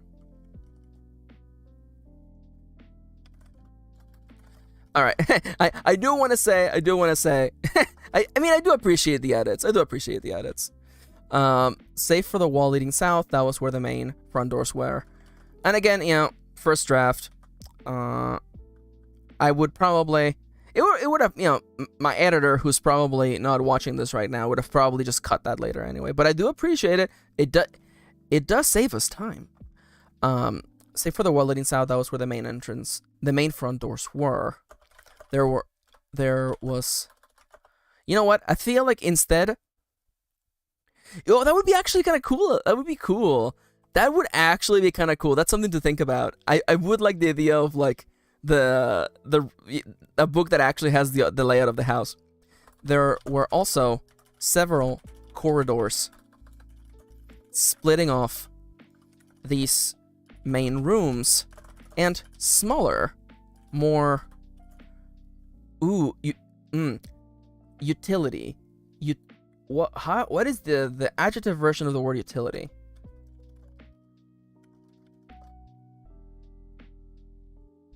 I guess you would say more utility rooms. There were more utility rooms. I was gonna say utilitarian, but I feel like, is that really the feeling? I'm not sure. Utilitarian isn't functional. More. Thank you. More functional rooms. Yeah. No. Yeah. There's a lot of stuff. You know. There's just a lot of stuff that I want to play with. Of course, it's really easy to get excited and be like, ooh, maybe the cover should be this. Like for instance, you know, right now I want the cover to look like an NES cartridge, but we're not there yet, you know? I feel like once I finish writing the book and editing it, then I will have the full context as to what the cover should look like. That's just the way it always is. If I hadn't finished writing and editing Fell before coming up with the cover, I don't think I would have put the worldly egg on there. You know? There were also several corridors splitting off these main rooms, and smaller, more functional rooms filling in the blanks.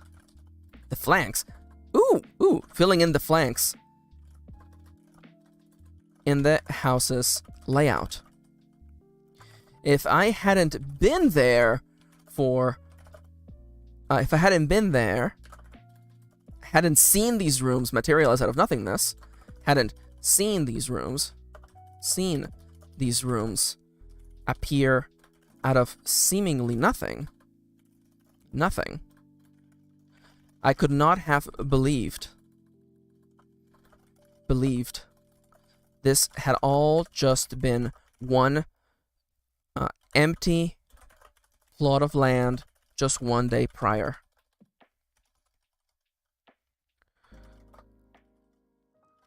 We still had a long way ahead of us, though. Say, compa, how much money do I have left in my account?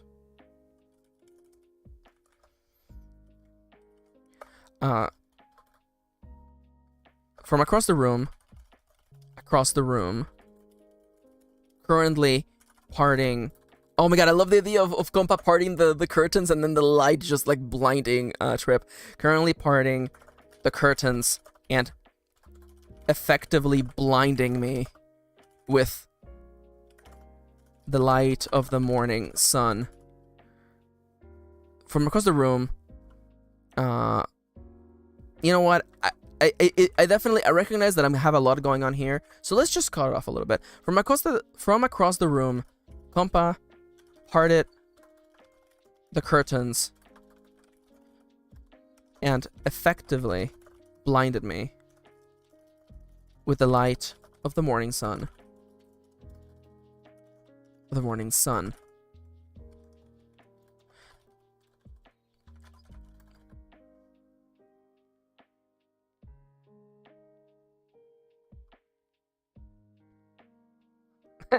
Let's see. Okay.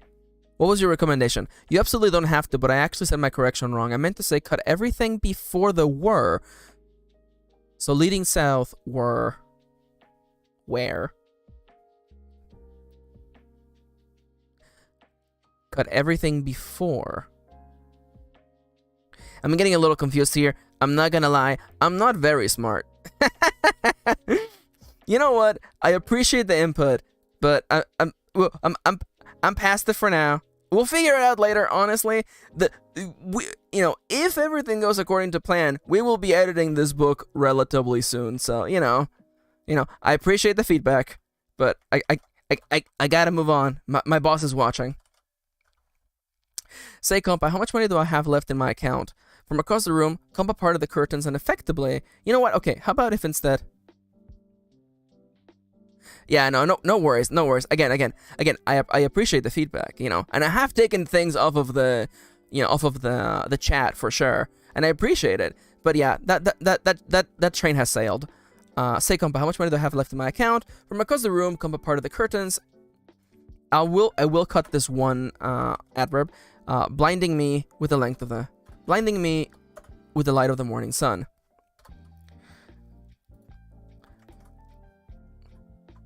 Blinding me with the light of the morning sun. This song's a little bit too cheery for me, I'm not gonna lie.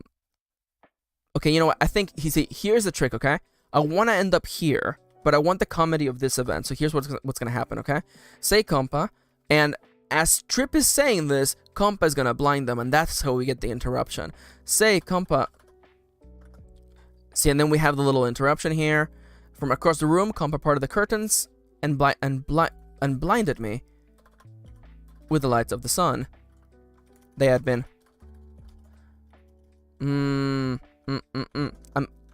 Okay, it's time to bring out the gremlin. Stop trying to write and just write. From across the room, compa parted the curtains and blinded me with the light of the morning sun. This wasn't the first time they had done so either, but at least stop trying to write and just write. This wasn't the first time they'd done so either. We were getting used to each other's company.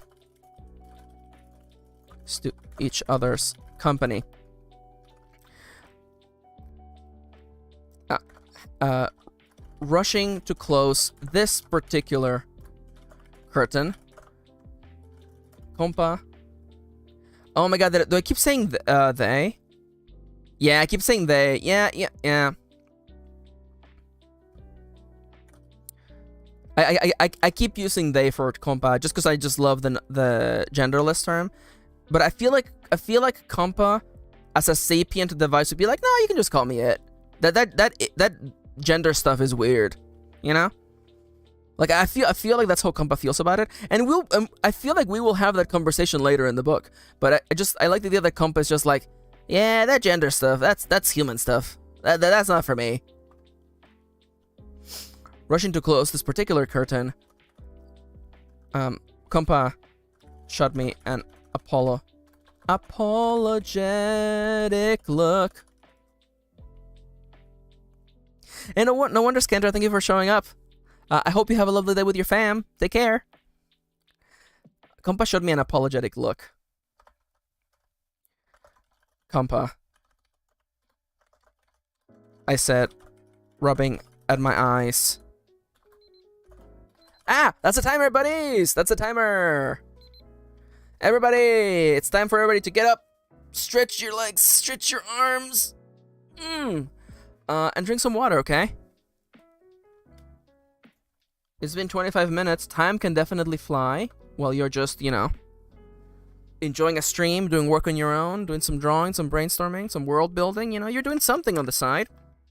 Maybe all you're doing is just listening to me as you go to bed. Either way. Well, I guess... Well, I guess you shouldn't get up if you're watching me to go to bed. But, you know, those people are an exception. Yo, setting up a bullet journal for January, that's big mood. That's big mood. That's important stuff right there.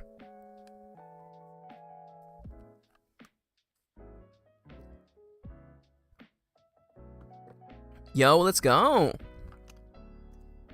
Yo, I do all of my drawing on my iPad plus an Apple Pencil. It's just so good.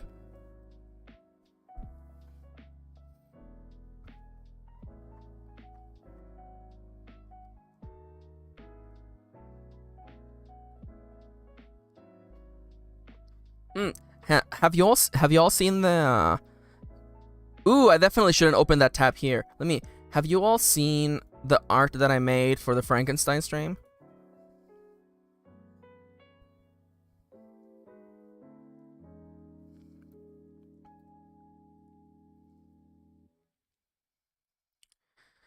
Have you all seen? Did you all see the new thumbnail art I made for the Frankenstein stream?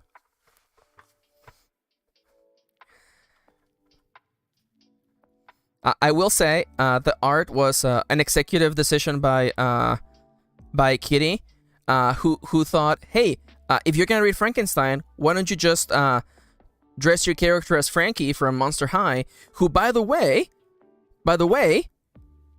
canonically non-binary now, by the way. Yeah, that's right. Frankie is canonically non-binary now. Let's go!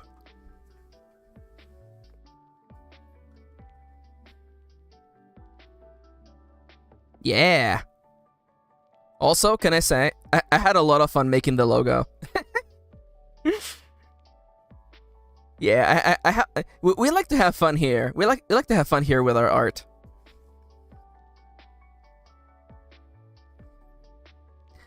Honestly, I feel like we could just have Kitty on the stream just give us, like, you know, the lore explanation, because apparently it's been rebooted like 5 times. So honestly, like, it's never too late to jump on Monster High. Oh yeah, see, there she is. There she is. One day I'll make you watch all of Monster High, says my wife. So yeah, it's gonna happen.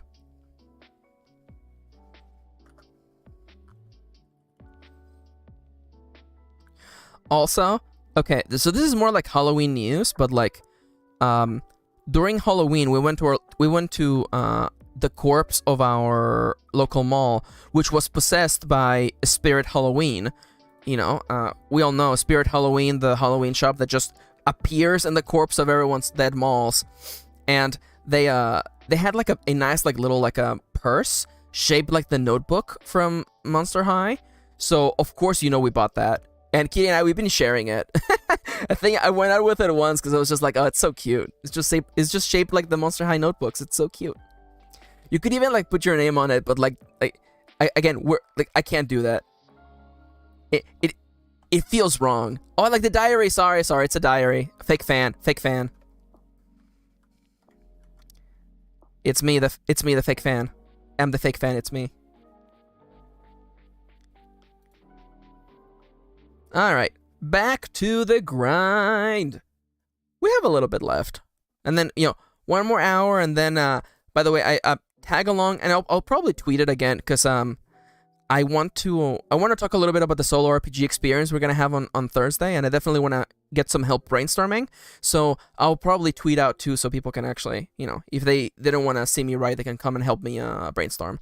But yeah, we'll be doing that for probably the last 45 minutes, maybe an hour of the stream, because that seems like a lot of fun.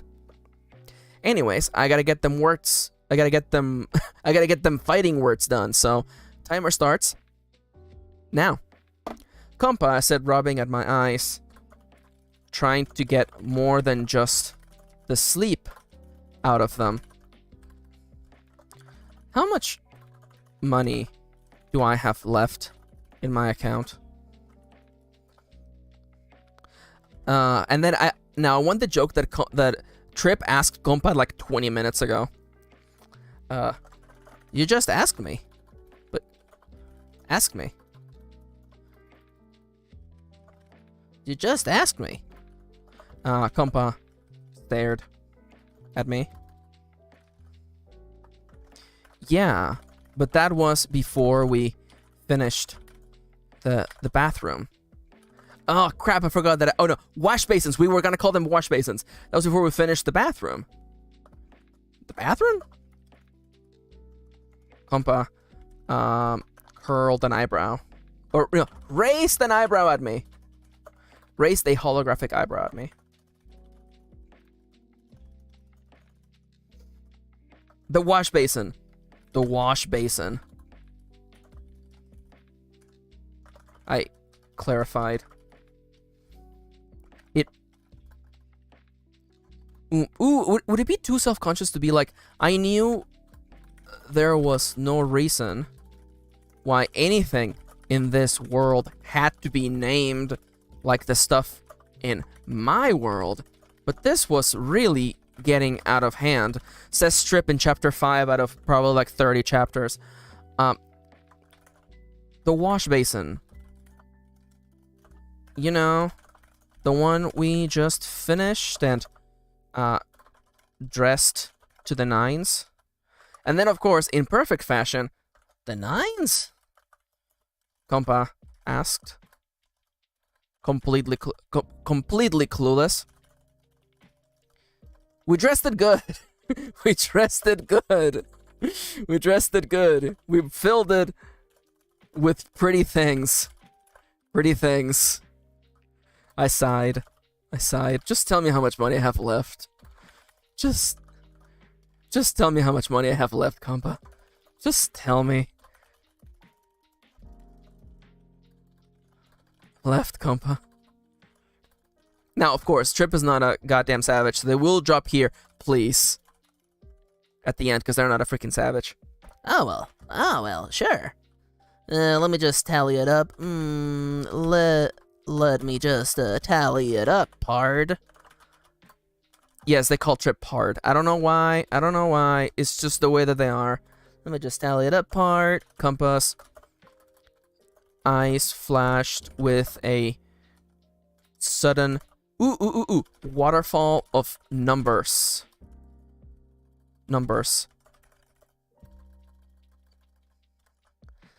Your current total, your current bank statement reads.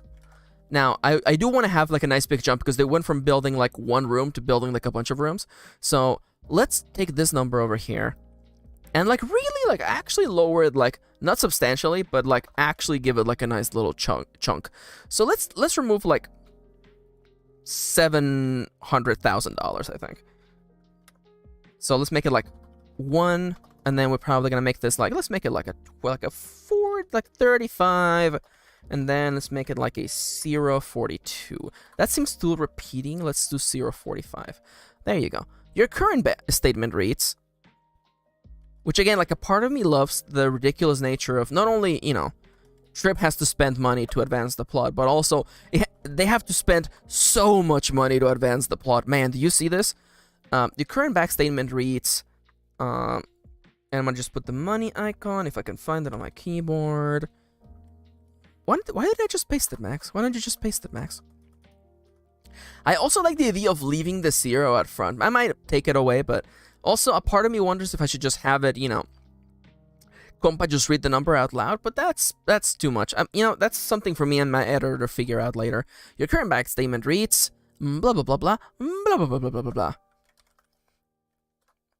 I sighed. No, Trip, you sighed like one paragraph ago. Come on, it's time for you to do something else. I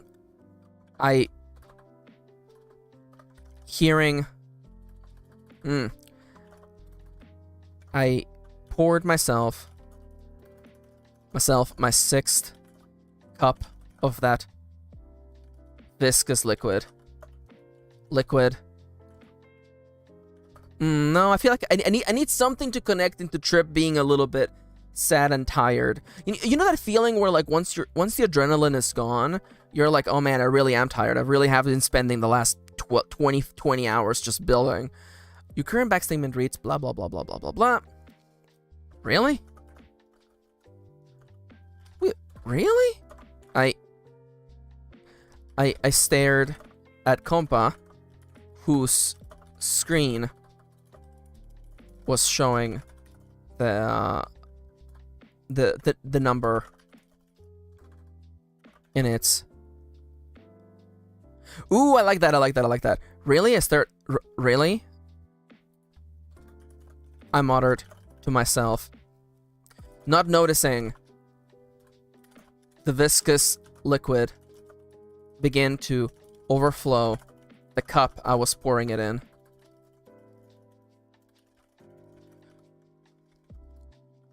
Crap. Ah. Now this is everywhere. Everywhere. And I've barely made a dent on that sum. I rushed to grab a cloth towel from the rack. Yes, there's a cloth towel in this kitchen. Don't ask me.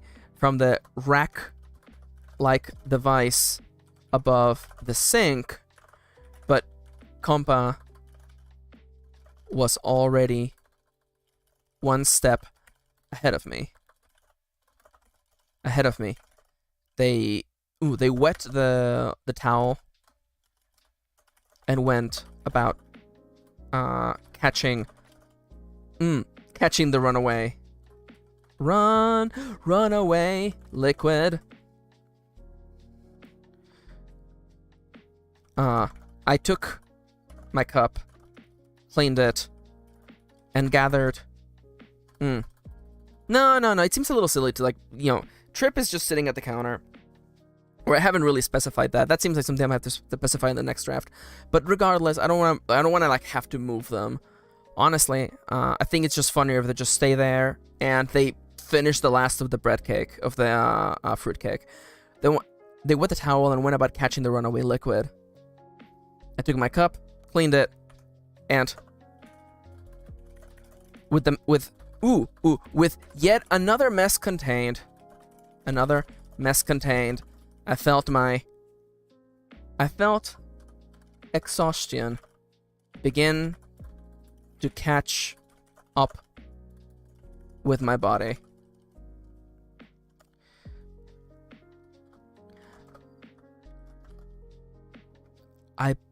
I felt exhaustion begin to catch up with my body. How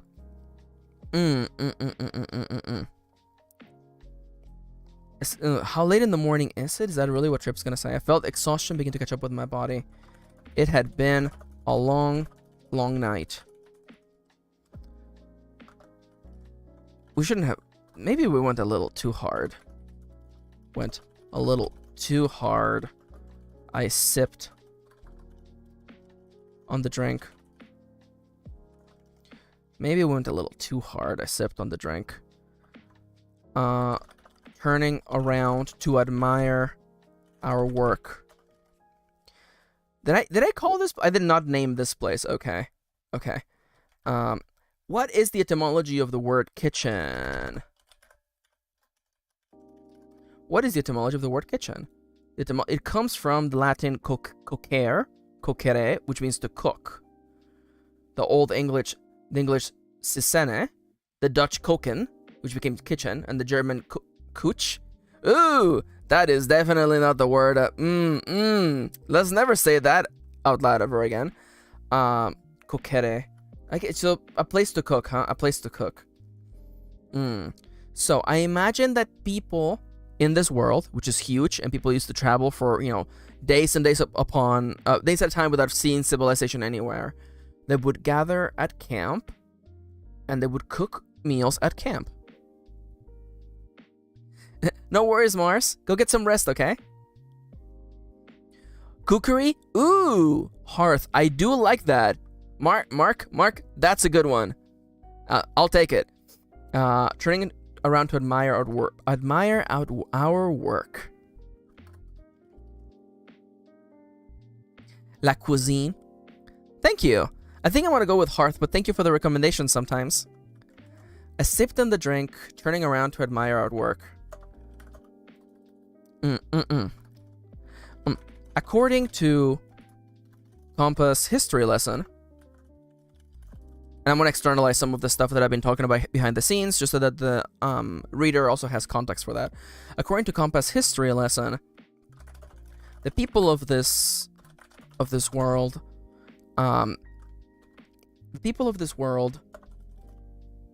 the cultures of this world, let's go with that.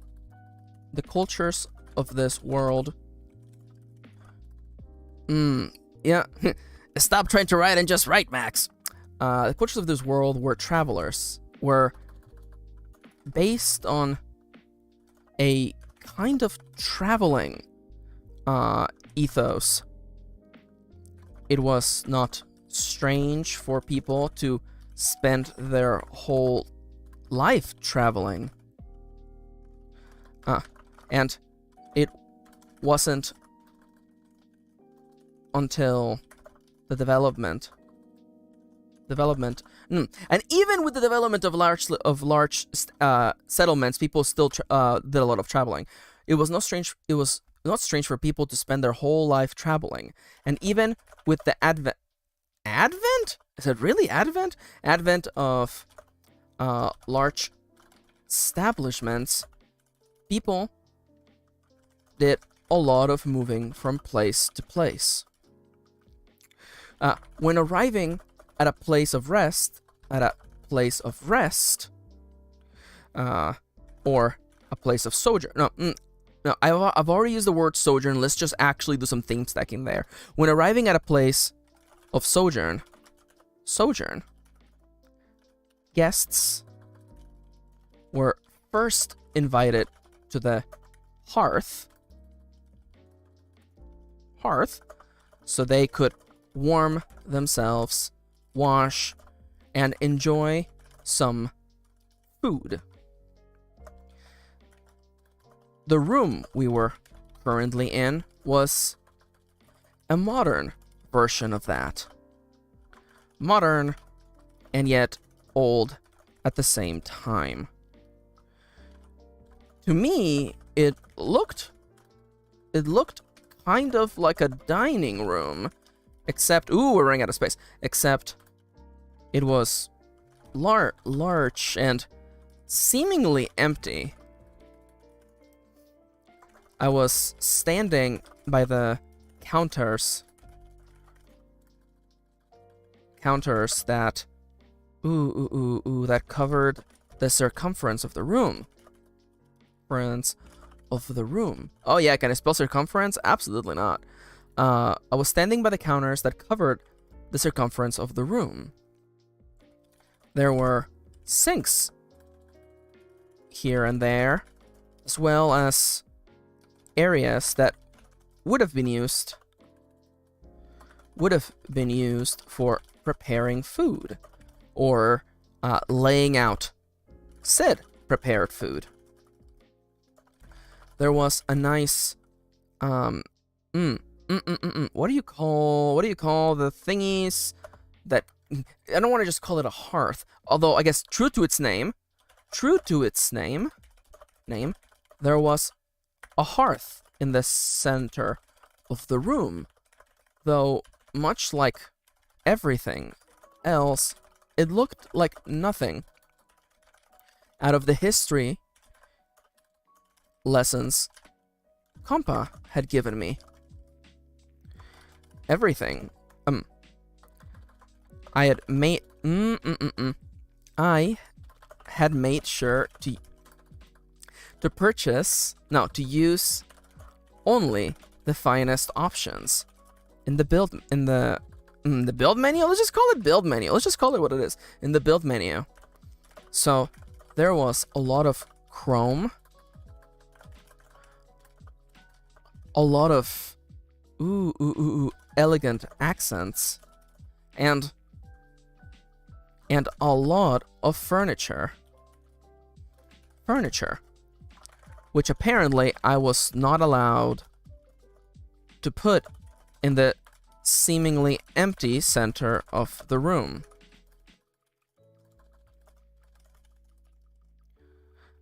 I forgot to capitalize this I. Please forgive me. Which apparently I was not allowed to put in the seemingly empty center of the room. At this point, we finished this room last. So by this point,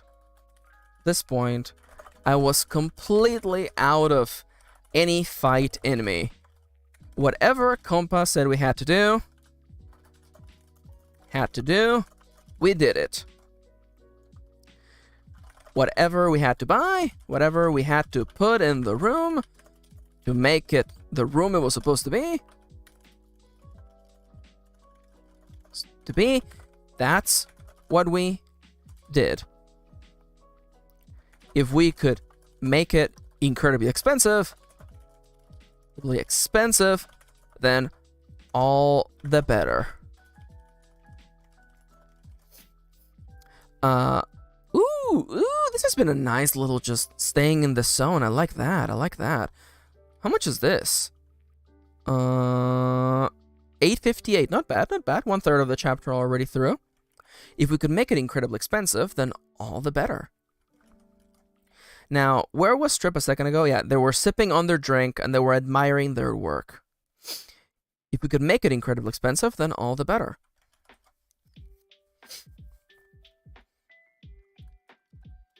Although, telling from Compass' last tally, we were still falling short of our mission. Or rather, Dee's mission. My goal was just to go back home. I tried and failed not to think about my cat, or my family, or my friends. I had no way to know how the reality in this world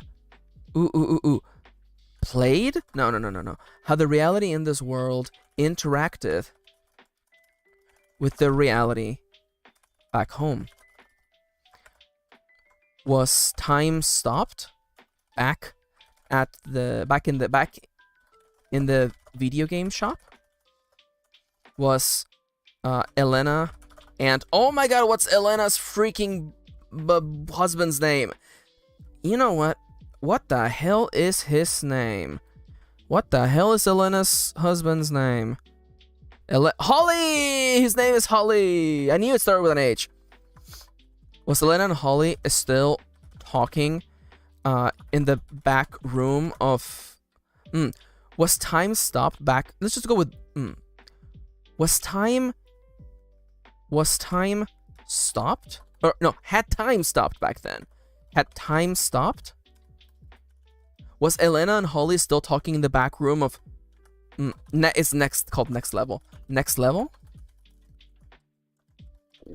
Was my video game collection still sitting on...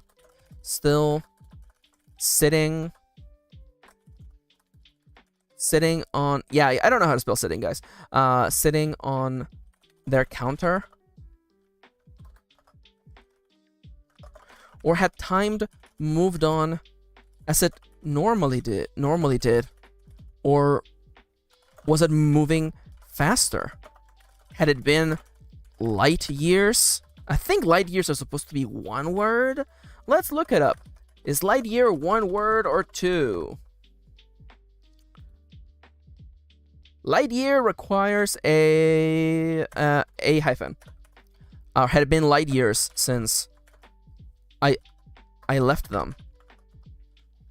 This last thought was so scary, so much like something out of the Twilight Zone, that I immediately forced myself to stop thinking about all this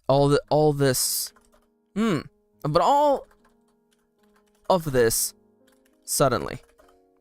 I reached for the nearly finished loaf of fruitcake and took the large chunk into my mouth.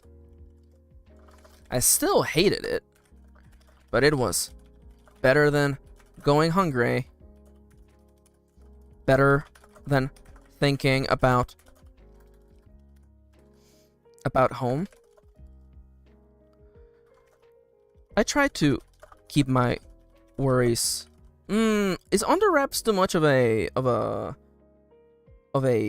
stereotype? No, not a stereotype, but just like a thing people say. I don't know. I try to keep my worries in check. Let's go with that for now. I try to keep my worries in check. After all, there was no telling whether this was all really happening or not. This could all still be a dream, happening or not. I told myself, foolishly, I know, that this could all be part of a dream. A dream with food that with a dream full of strange food, strange rules, and stranger company. Oh, I like that. Oh, that felt good. That felt good. That felt good. Now, let's see. Maybe we went a little too hard. Okay, so Trip has been looking. They looked at. We have gotten a summary of what the room looks like, and we have had a little bit of a heartening moment. Trip realizing, hey, maybe, I hope my family is okay. I hope everything's okay. We have learned a little bit about the setting in this world. I think it's a great time for things to get moving forward. And stranger company. Speaking of which,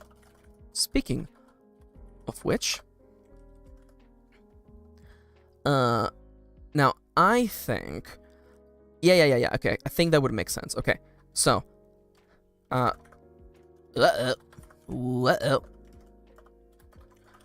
turned to look in the direction of Kompa, who had suddenly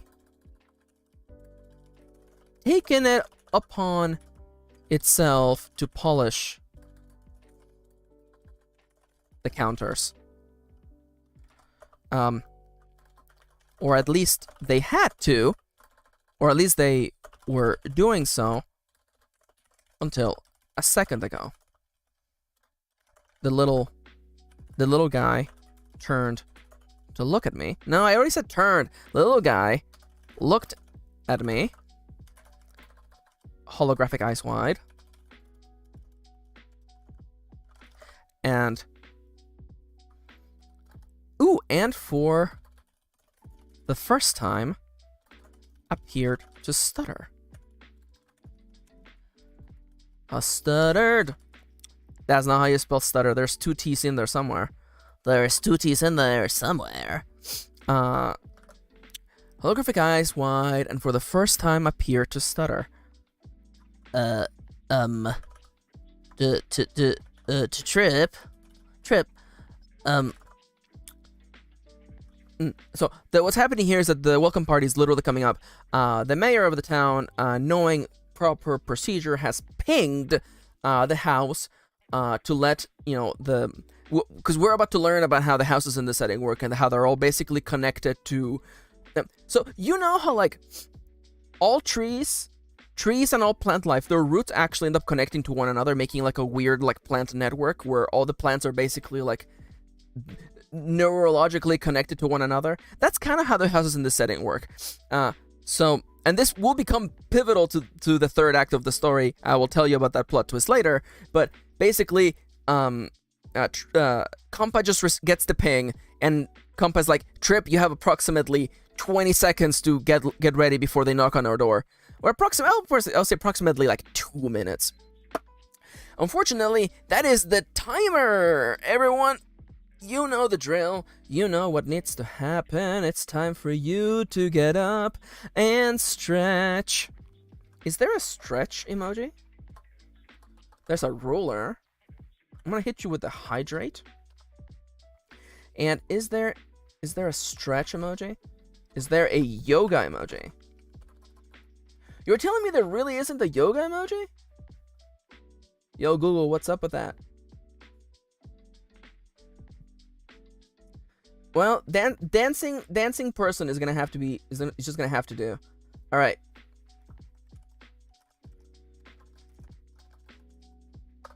There we go. All right. Get up, drink some water. Okay. So, I'm gonna admit that I wasn't feeling very much like writing today. Yeah, let's dance. I don't know how to dance. I mean, I think I could figure it out. I could watch a couple tutorials on TikTok and then, become a dance master. I keep trying. See, the problem is that until I actually do research, I don't know how to do anything. My wife knows this because I keep trying to floss. Do the dance move called the floss, not floss my teeth. I think I figured that one out a while back. But I keep trying to do the floss, and because I've never actually looked at a video where someone's flossing, my flossing looks incredibly wrong. It almost looks as though someone who's never seen someone floss trying to floss. So all I'm saying is that I'm pitching a TV show to all the TV networks, okay? What if it's like Dancing with the Stars, but it features only people who don't know how to dance, okay? How about that, huh? Think about it. Well, see, I have an answer for that, okay? Because I think I have seen people floss. I think I've seen people floss, and I just kind of like, you kind of like move your hips and your arms in a kind of like motion. Oh, you kind of move your arms and your hips, huh? You mean all of dancing? Yeah. Anyways, I had a friend who was a dance major, and they gave me the greatest lesson of all life, which was, Max, all you need to dance is you need to just move your hips. And I'm like, holy crap, you're right. Step one, move your hips. It just reminds me, like, every time that I see and please excuse the next expression, but whenever I see like white guy dancing, I'm like, buddy, you gotta move those hips. That's your problem. You look so stiff because you're not moving your hips. That's it. That's all there is to it. Yeah, don't fall in your face. Yeah, that's step 2. Step 1, move your hips. Step 2, don't fall in your face. Yeah, there you go. Dancing is not that complicated. What's the name of that move? That dance move where like you like yeah. Yo, it's so true though. Don't let those hips die. Die? Don't let those hips lie. What's the move? It's just called the split dance move. The split. The one where like you jump down. Yeah, it's just called the jazz split. Okay. Can you believe that I used to be able to do the jazz split when I was little? Man, I don't even know. Let me tell you, there is like a memory of me doing that dance move at like a school dance, and like I don't know where I learned it. I don't know how I managed to do it, and I haven't done it since because, I want to keep a perfect streak,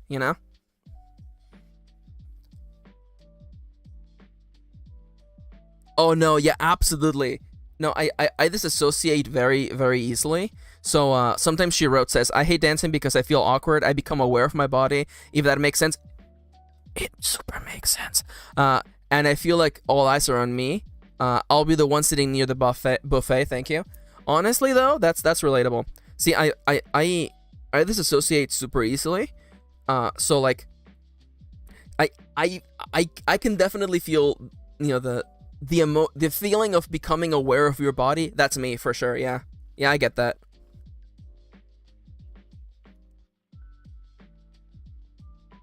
Sorry, my glasses got all fogged up for some reason.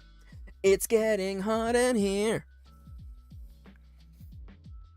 Only the finest 2000s musical references in this chat, please.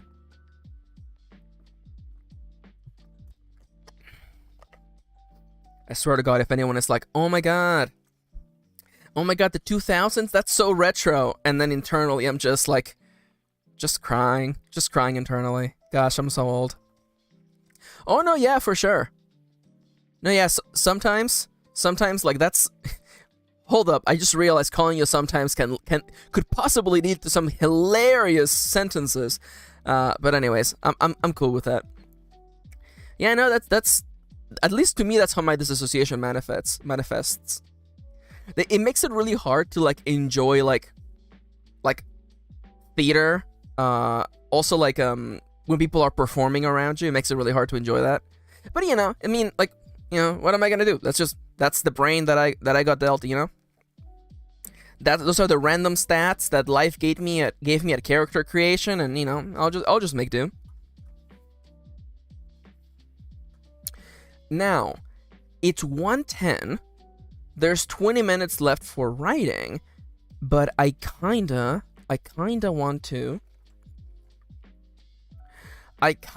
get started on working on that RPG. Let me see. It is the greatest wrench of all time in chat? If so, give us a sign. 231 plus.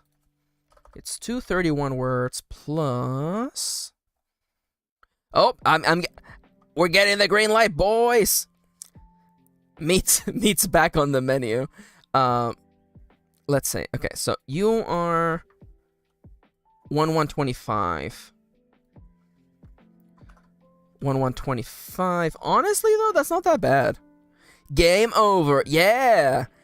Yo, okay, honestly, what gets me is that there are so many sound clips living in my head that are literally only just for me, okay? Because I grew up playing, you know, N64, PS1, so Metal Slug, the game series, lives rent-free in my head, and so does a bunch of their game sounds. So I used to have my tune for the sound that my phone would play whenever work was over. It would play the end screen from Metal Slug. War is over. I used to play that sound because it just lives rent-free in my head, and I'm just like, you know, there's all these things up here, I say, tapping in my brain that only mean something to me.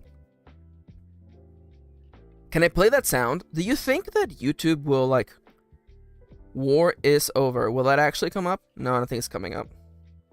What if I look up Metal Slug? Dude, I own this album. I own this album. Why don't you let me play it? Oh well. Anyways. Anywhos, let me also just do the math for how many words with it today. Honestly, not too bad. I was not feeling like writing today.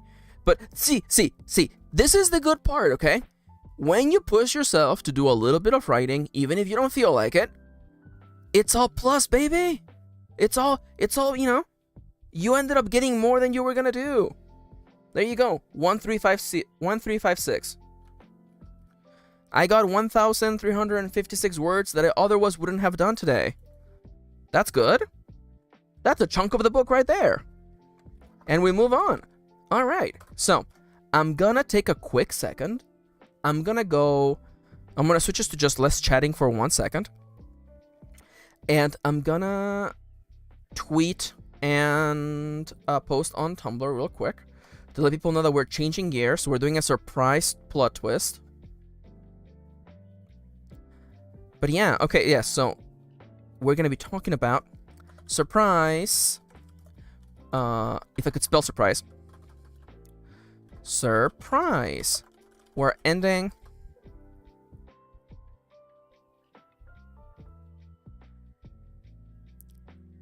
Yeah, there you go. I like that. Okay, so sometimes she wrote. Most of the time, if I don't feel like writing, it's because of fear of not doing well today or imposter syndrome. So I try to write anyway, even one sentence. That's so good! That's so good, honestly. That's such a really good attitude to have. Especially because imposter syndrome is just, it's so messed up and it's so bad. We are so hard on ourselves. Like, we're really hard on ourselves so often when you know, we shouldn't be our own worst enemy. There are so many people out there who are unknowingly or knowingly making our lives difficult, so we shouldn't be hard on ourselves more than we need to be, you know? So definitely battling the blank page, battling the fear of not doing well, and imposter syndrome. You know, it's commendable to push through all of those because it's hard.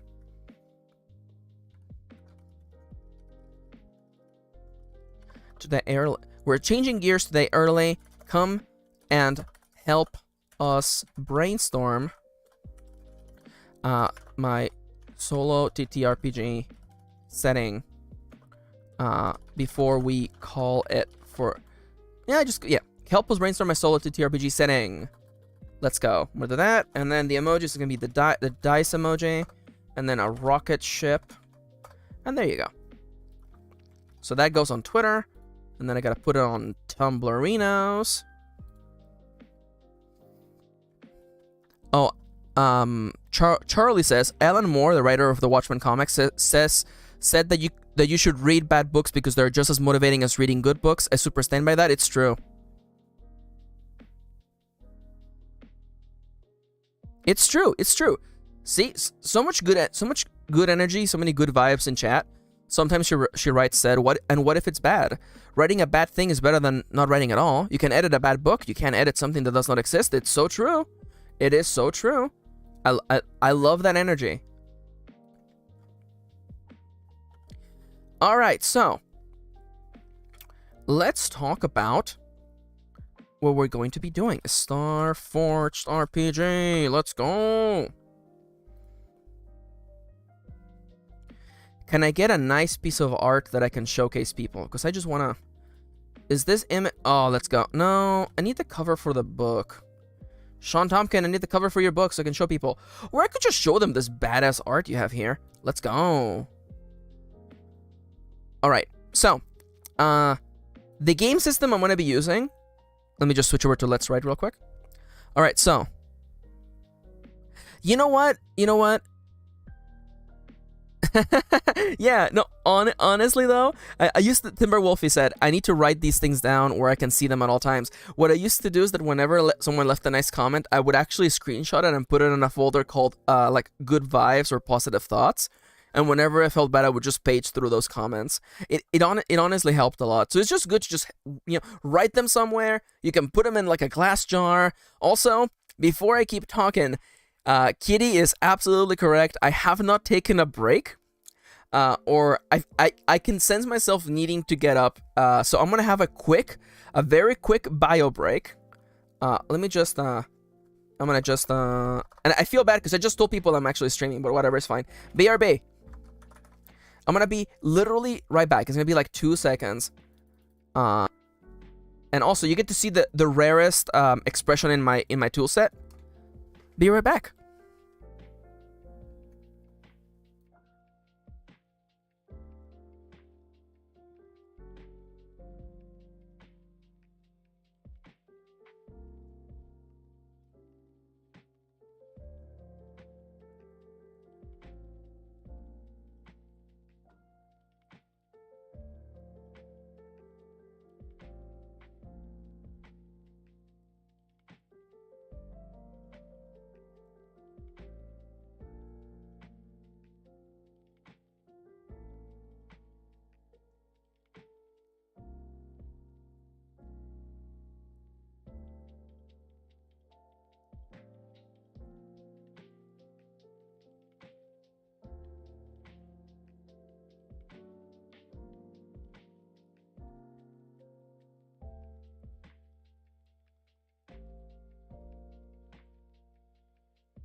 All right, I'm back.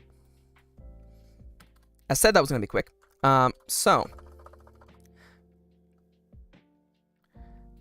Oh yeah. Oh, Charles, you at the beginning we were talking about holiday shenanigans, so you missed that a little bit, but I will give you the brief summary. Blakesworth gave everyone Crocs, and it was like a celebration. Everyone was like, "Wow, holy crap, these are so comfy." He was so worried it wasn't gonna go well, and then it went super well.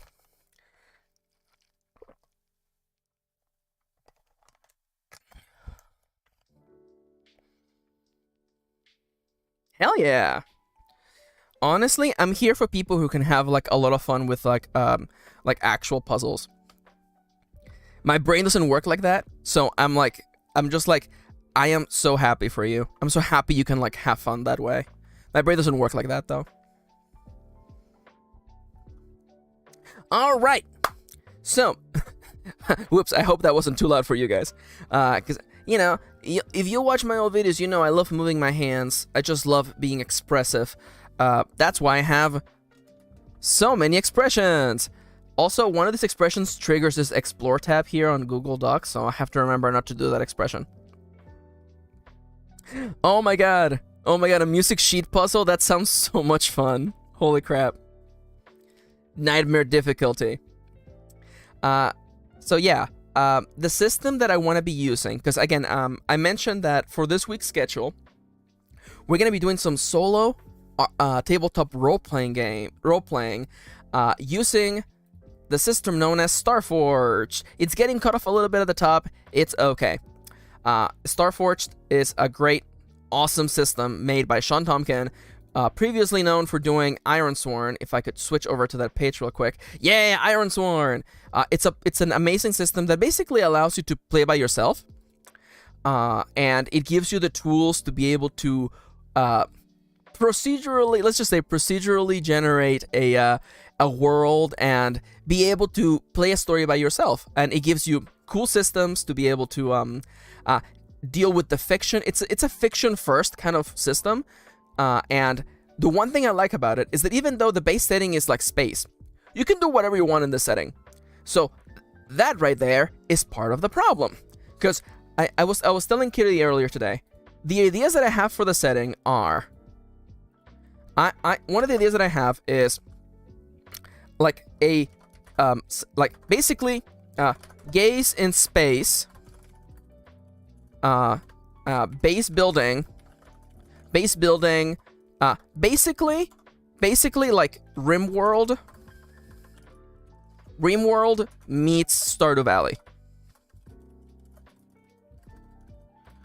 The game is about relationships, it's about doing quests for people. So RimWorld meets Stardew Valley would absolutely like work, right?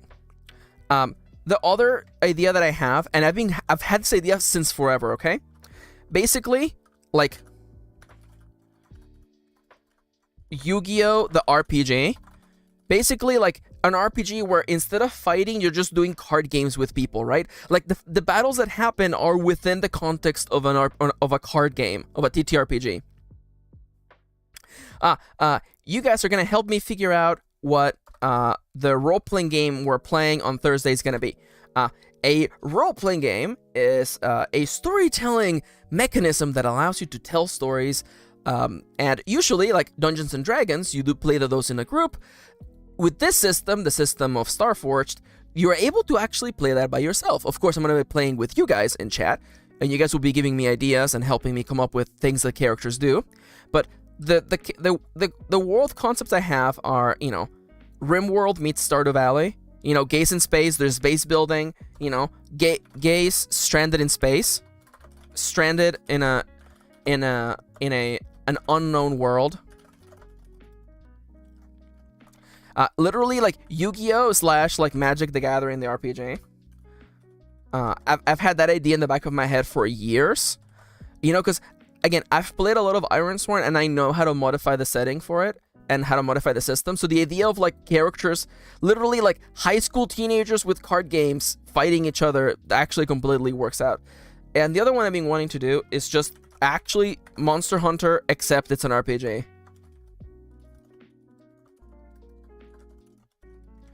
You know, speaking of the classic, kind of actually, I should probably put up images. Monster Hunter, the amazing game by Capcom. Can I get an image, please? Oh, let's go. Literally just, you go on missions, you beat off monsters, you make armor out of their stuffs. That's the idea with Monster Hunter. I've been putting a lot of thought here, but I'm literally just like, I just want to catch first impressions, you know? If people are like Max, honestly, do this one, or do this one, honestly, you know? So I want to hear you guys' thoughts, you know? Come at me.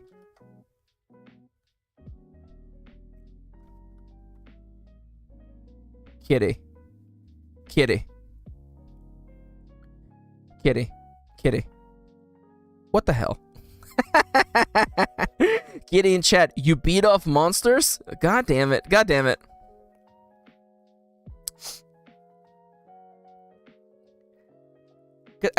Again, okay, my question is this, okay?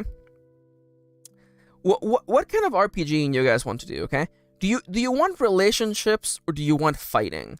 Because different people are like, you know, oh, when I think of a role-playing game, I think of going to dungeons and fighting things and taking their money. Or I want a role-playing game about relationships. Because I feel like this one here gives us more relationship. Yeah, no, yeah, I'm going to put up a poll, but I want to get people's thoughts first. Firsts.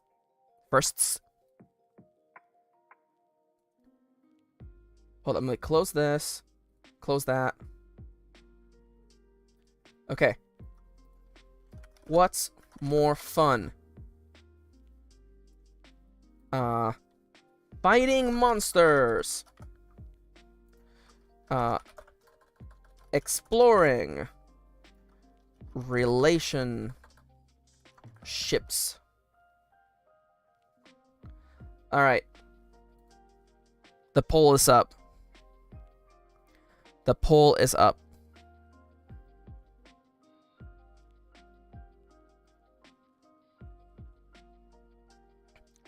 This is your chance, because we're actually gonna start building the setting right now until like 2 p.m. And then I'm gonna go back to the shop. I'm gonna go back to the workshop, and we're gonna and then we will meet again on Thursday, and then we will actually start playing. And again, the game is very narrative focused, so and you know, funny things can happen, unexpected things can happen. It's basically like a sandbox, you know.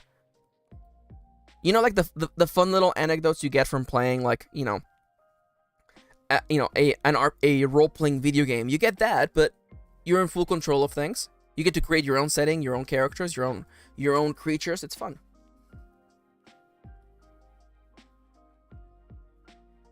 Hey, Optimus Prime, what's up? Welcome back to the Oscar-nominated, award-winning stream.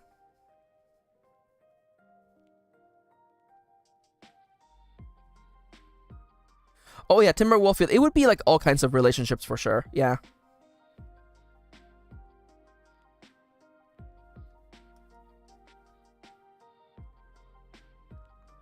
So yeah, I know. So let's see. The poll's been running for long enough. I'm gonna give y'all like 1 more minute. If you have not voted on the poll, vote now. Quick, vote now.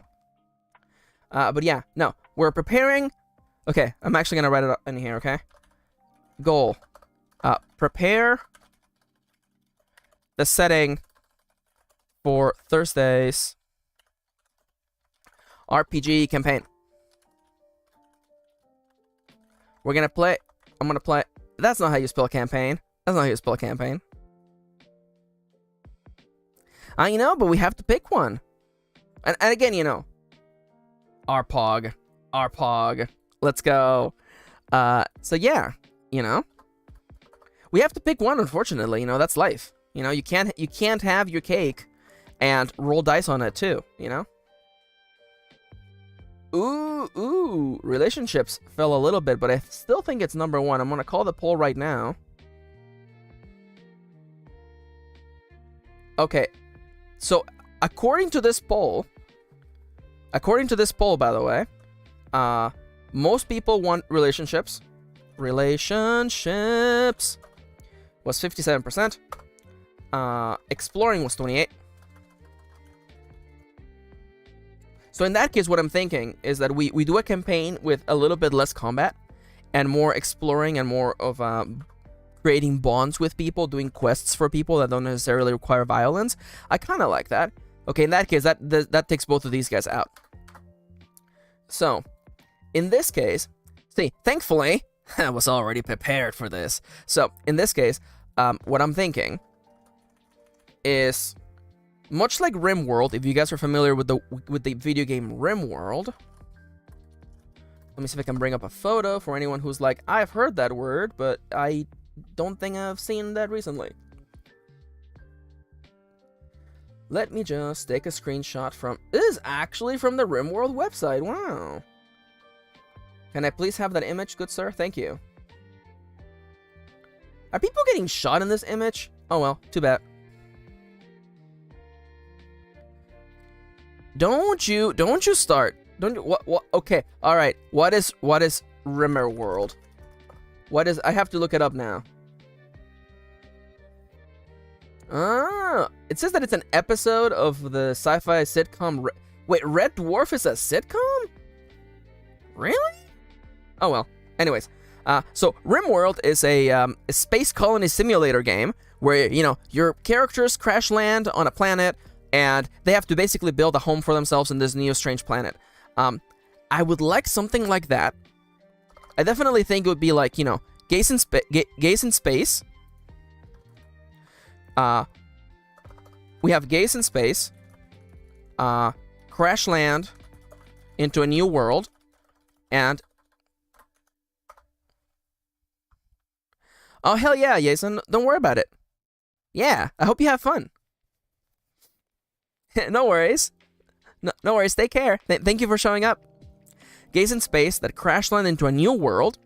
Oh, by the way, anyone who's watching the VOD, thankfully the VOD's gonna go up before I prepare the setting. So if you have a comment about the setting, leave it in the comments, and I will add it to the list of things. Charles, speaking of which, hello VOD viewers. I hope you're doing well. Yeah. Me too. Prepare the setting for Thursday's RPG campaign. So, gaze in space, they crash land into a new world. Now, I don't want to like... Okay, we'll get there. So, our gays are going to crash land in a new world, and we're going to try to set up our base, try to, you know, maybe we'll do some farming, we'll do quests for, you know, other people, we will forge relationships, and we will attempt to survive in this new strange world. The cool thing about Starforged is that it's literally made for this kind of stuff. It has like a science fiction monster generator engine. It's so freaking cool. So we're gonna do that. Now, the one question I have here, okay, is that you play as one character in the setting, and your character is supposed to have like a personal mission. They call them vows in this game. So I have a question. You know, what do you think our character's goal may be? Because I don't feel like their mission is like, you know, or should their mission be build a settlement in this new world? I don't know. That to me feels a little bit general. I feel like I would rather them have like a more personal goal, like, you know, not get revenge on X and Y, but, you know, something more like, you know, more personal. You know what I'm saying?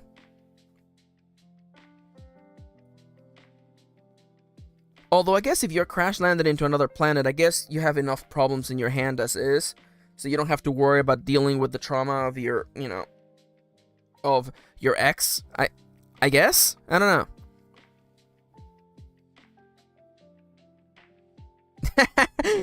Maybe the old world got fucked. So okay, that's it. I'm gonna just say it, okay?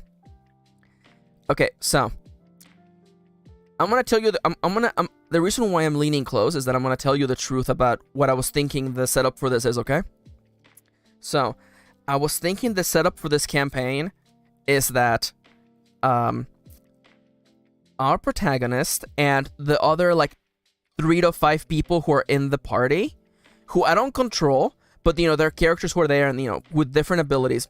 Basically, we were all in a space station, like Among Us style, and we evacuated after someone sabotaged the base. So there is like an undergoing plot of who actually sabotaged the space station. Does that sound fun? I don't know. What do you guys think? You know, like Among Us style, like there was an imposter, and we're trying to figure out who sabotaged the space station. Would that be like an interesting, like, you know, plot point? Yeah, maybe a little Aegis Rim too. Yeah. So in that case, my character's main goal would be find out who sabotaged the space base.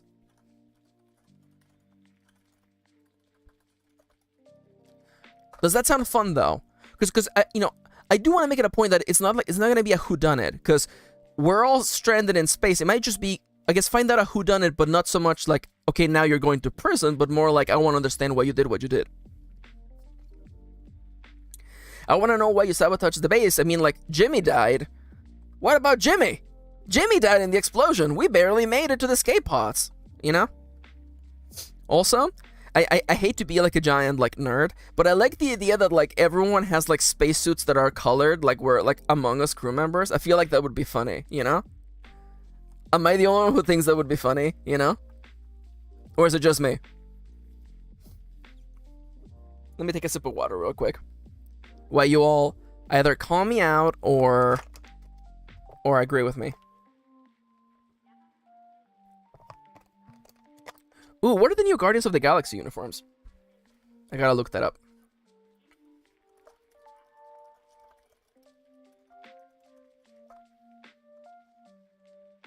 Oh, well, no wonder my eyes are a little like I can't see the screen. I'm not wearing glasses. No worries sometimes. I hope you had a lovely time. Take care.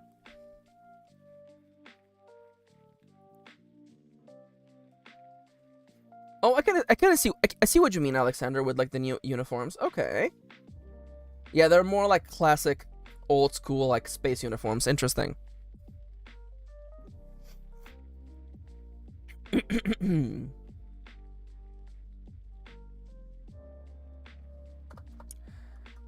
Okay, so is it silly?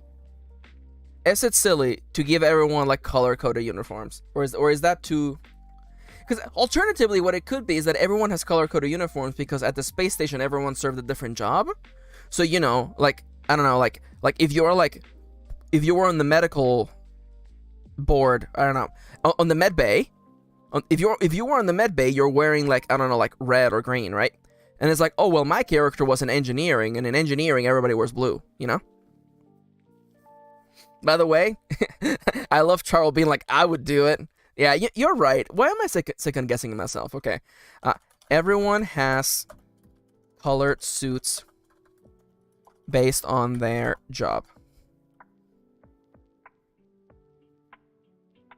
That's also fair. That's also fair. Why am I writing in all caps? I'm just too excited.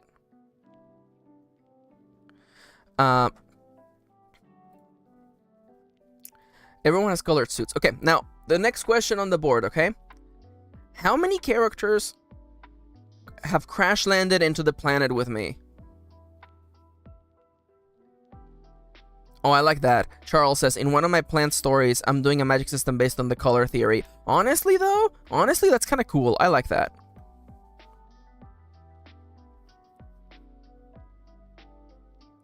Yo, Timber Wolfie, that's such a good idea. I like that. Holy crap, that could be like a plot point later where like one character says they saw someone wearing a red outfit, you know, going into the cockpit, and then we learn that, you know. I mean, my wife, I could just roll a d6. I'm a little concerned about having too many characters, but I guess, you know what? All right, it's three characters aside from my character. Okay, so there are 3 characters. 5 is also just a pleasing number. Okay, you know what? You know what? This is perfect. This is perfect, okay? 5 people survived the space station sabotage, but one of them, their escape pod like landed somewhere else, so we have to find them. Ooh, I like immediately having a quest. Find the 5th crew member. So there are 5 survivors. Kitty's like, oh my god, this is just like Lost. Yeah, I read you. I soul read you from across like time and space. By the way, I think my character is gonna be called Lemon, because I mentioned my Lemon Stardew Valley character last stream, and I feel like I just want to bring them back. Lemon, the PC, Survivor 1. Survivor 1, 2, 3, and then 4, whose escape pod landed astray.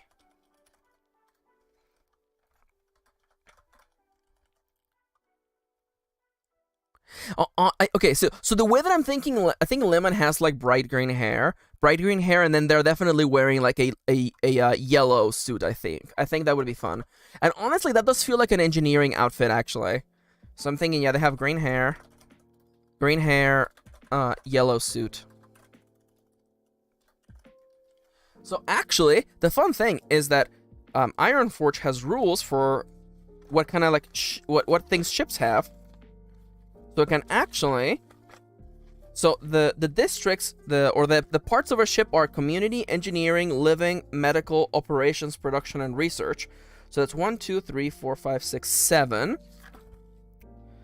So I'm thinking we have, well, clearly I'm engineering, so the other members must be from the other districts.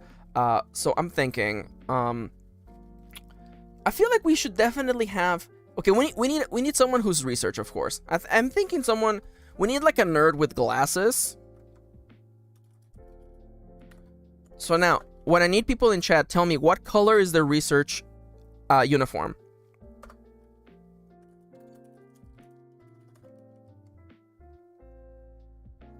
I need the color for the research uniform, and I need the color for the medical uniform.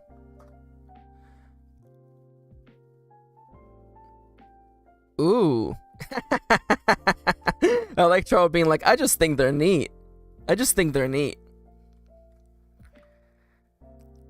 Okay, okay. I'm kind of feeling purple or gray. In that case, why don't we mix them? I feel like a nice subdued color like lavender. Oh my god, absolutely. Charles coming in with the big moods, okay? I'm literally gonna write it as toothpaste blue. Now we have a lot of cool colors. It's time to get some warm colors in here. Oh, you know what? We also not here on this list, but we definitely. Oh, I guess it would be operations actually, because we need someone in charge of like defense. Let me just see. Fire Emblem Engage Blue. There you go. Yeah, we need the equivalent of like a Space Marine, but not like you know, like a Warhammer 40k Space Marine. I mean like someone, you know, like some sort of defense individual. Someone who's definitely like the fake out, by the way, like the only person who knows how to use a gun and explosives. Definitely they did it, right? No, they didn't. So that feels to me like a really easy fake out. So in that case, I need a warm color for the survivor who was a member of defense? Warfare? Let's just call it operations. AKA, they have guns. You know? This person knows how to use guns. What color should their uniform be? And the other thing is that, like, I almost feel like we should just have, like, basically, like, a janitor. Would that be funny? We just have, like, the equivalent of, like, a space janitor.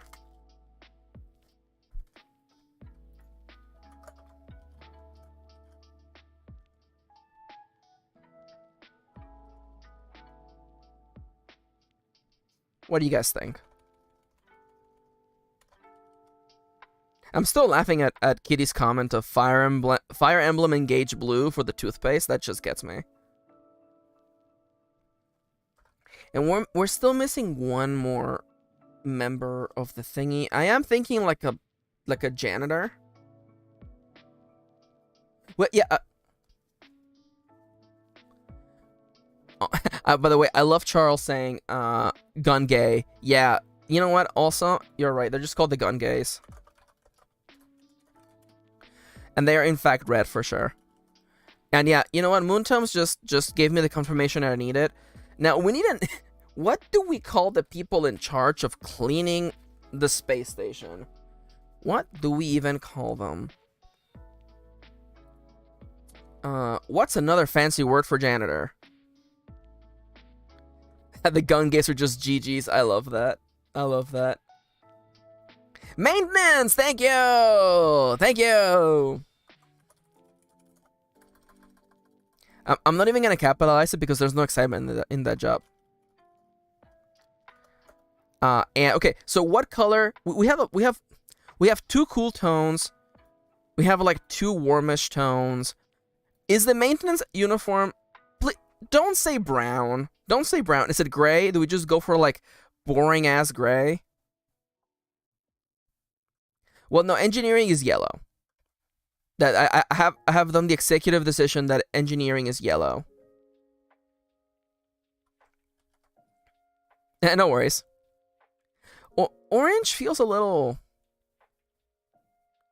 Oh! Oh, interesting. Okay, well, in that case, since we're going for, like, primary colors here, yo, I like that this actually leaves, like, room for someone wearing green to show up. You know what? Mystery, sixth survivor. Green. I do also kind of like the janitors being pink, but we do have quite a few, like, I like the idea of having the primary colors. I'm even gonna, like, you know, I'm gonna even color it right now so we can have that feel already. Oh yeah, I feel it now. Oh, look at that toothpaste blue, it's so ugly. It's so ugly.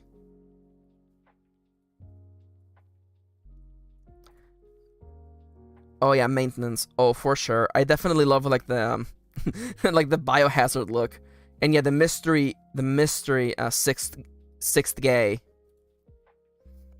Okay, now my question is, okay? One of these four, you know, I guess I should just roll for it. Yeah, because I'm thinking, what would Kitty tell me to do? Kitty would just tell me to roll for it. So we're gonna roll to see which of these survivors is in what position, okay? Or rather, I guess this is 1, 2, 3, and 4. Whatever I roll, that's the member that went astray. So let's just roll it. Ooh! Ooh! Operate the guns gay.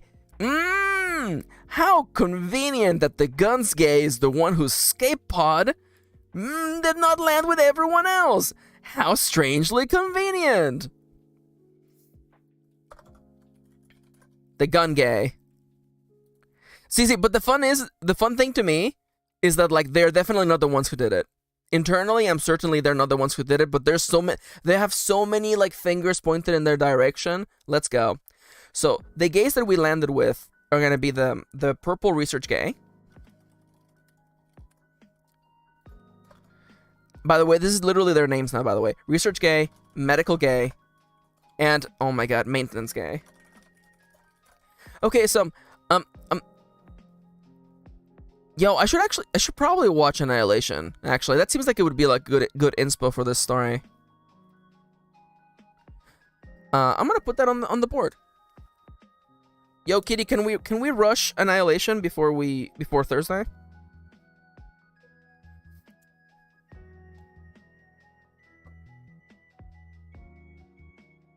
Hell yeah, hell yeah. Okay, I think I'm good. Probably not. Classic Kitty, classic Kitty. So now, okay, is it just me? Okay, I'm gonna out myself as a Danganronpa nerd. Like, is anyone else I'm picturing maintenance gay, like like a sad, like, gray or white haired, like, anime boy. Is it just me, or is anyone else seeing the maintenance gay, or our janitor gay as, like, Komaida from Danganronpa, or is it just me?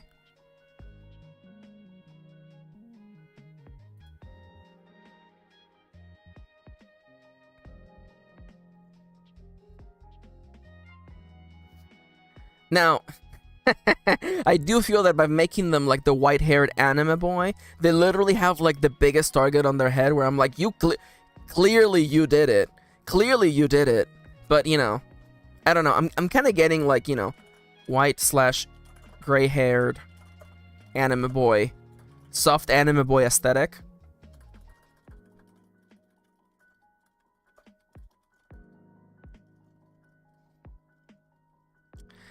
Now, I think that we should do... There's 10 minutes left on the stream. I think that we should crush some stereotypes. So what if we do the research gay is also big and buff? How do y'all like that?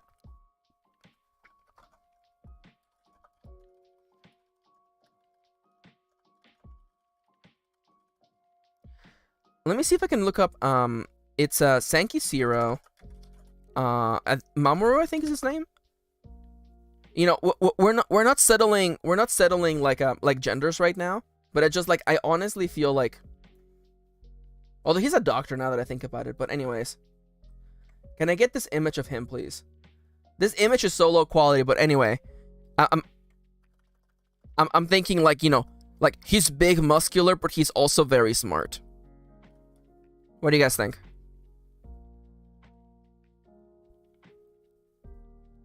Ooh, I like that. I like that. Yeah, like just like lifting in their spare time. Because alternatively, we could make him the medical gay. Although, I don't know. I feel like we need to cover a lot of ground with these characters, you know? So we have a white-haired, soft anime boy. Do we want to have like a, you know, is the big research gay, big and buff? Because in that case, you know, I feel like we need like big femme energy. Or just like a big gender. I don't know. I don't want to say that Bayonetta should be one of them. Oh no. Welcome. The mission will be kiss all of them. Well, clearly, how else are you supposed to find out if they're evil? You gotta kiss them.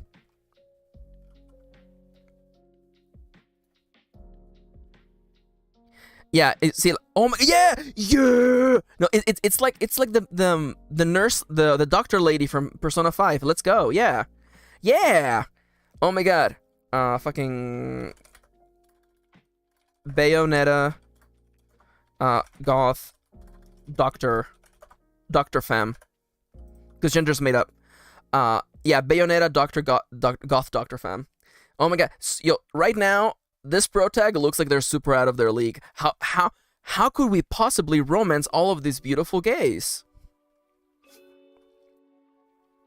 Now, I think that we can wait to come up with the appearance of the gun gay.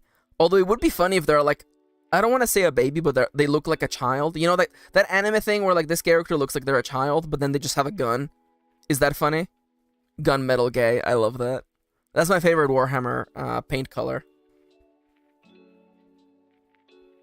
A part of me likes the idea of, like, it's just a child with a gun. It makes me think of... Or, a sleepy person with a gun! That's also really good. Oh my god. It's just the Demon Slayer sleepy boy, but with a gun. It was Sword Art Online.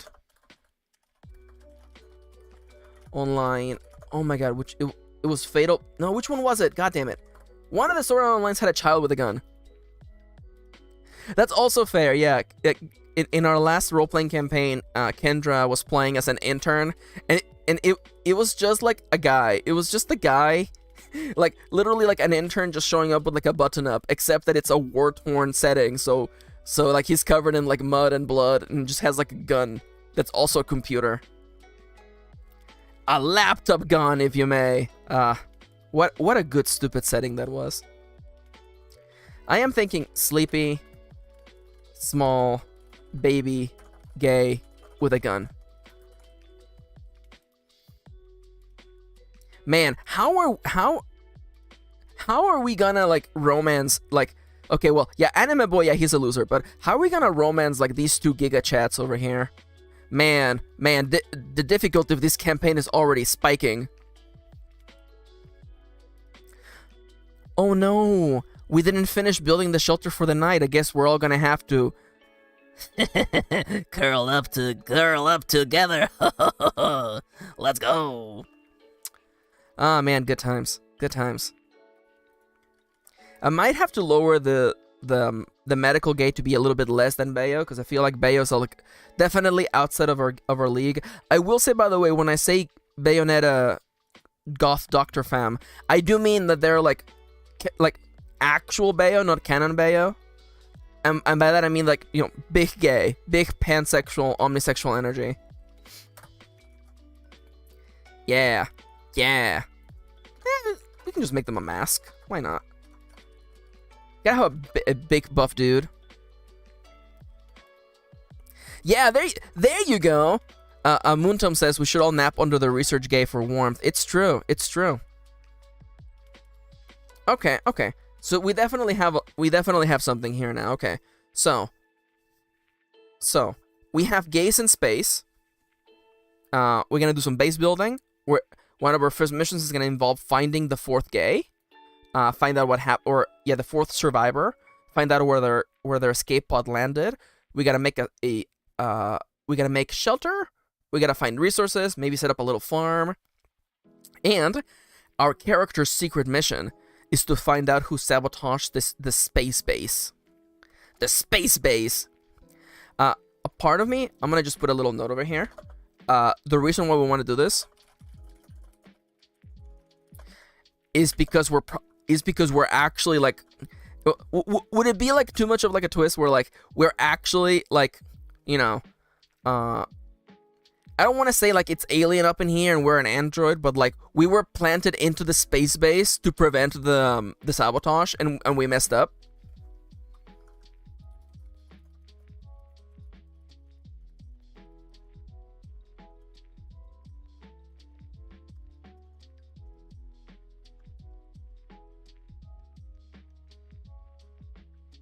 It would be kind of cute if we actually like an android after all. That would be kind of cute, but that's a little too alien, I feel. Of course, Kendra's not here, so if Kendra was here, Kendra would be like, "Holy crap, Max, I recognize that reference." Anyways, I don't know. This is a little bit of me doing theme stacking, If our mission is to find out who sabotaged the base, why? Oh, it's because we were actually put there to stop it, but we failed. I kind of like that.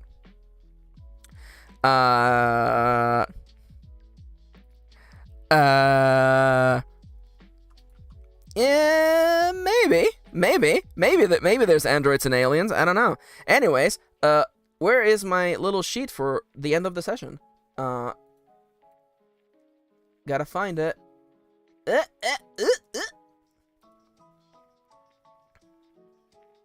Yo! Oh my god, hold up. Lemon, it's a time traveler. That is the best. Oh my god. See. No. See. And the cool thing, oh my god. And the cool thing is that as we play the campaign, we learn about who else was on the ship. So our ultimate goal is gonna be to like activate our time travel device. We rewind to the moment back when we were at the space base, and we get to see everyone before everything went to hell. We get to see like which of these characters was absolutely getting it. Let's say we get to see like Big Buff Research Mask's like partner before like they got blown up out of like the med bay or something. I don't know.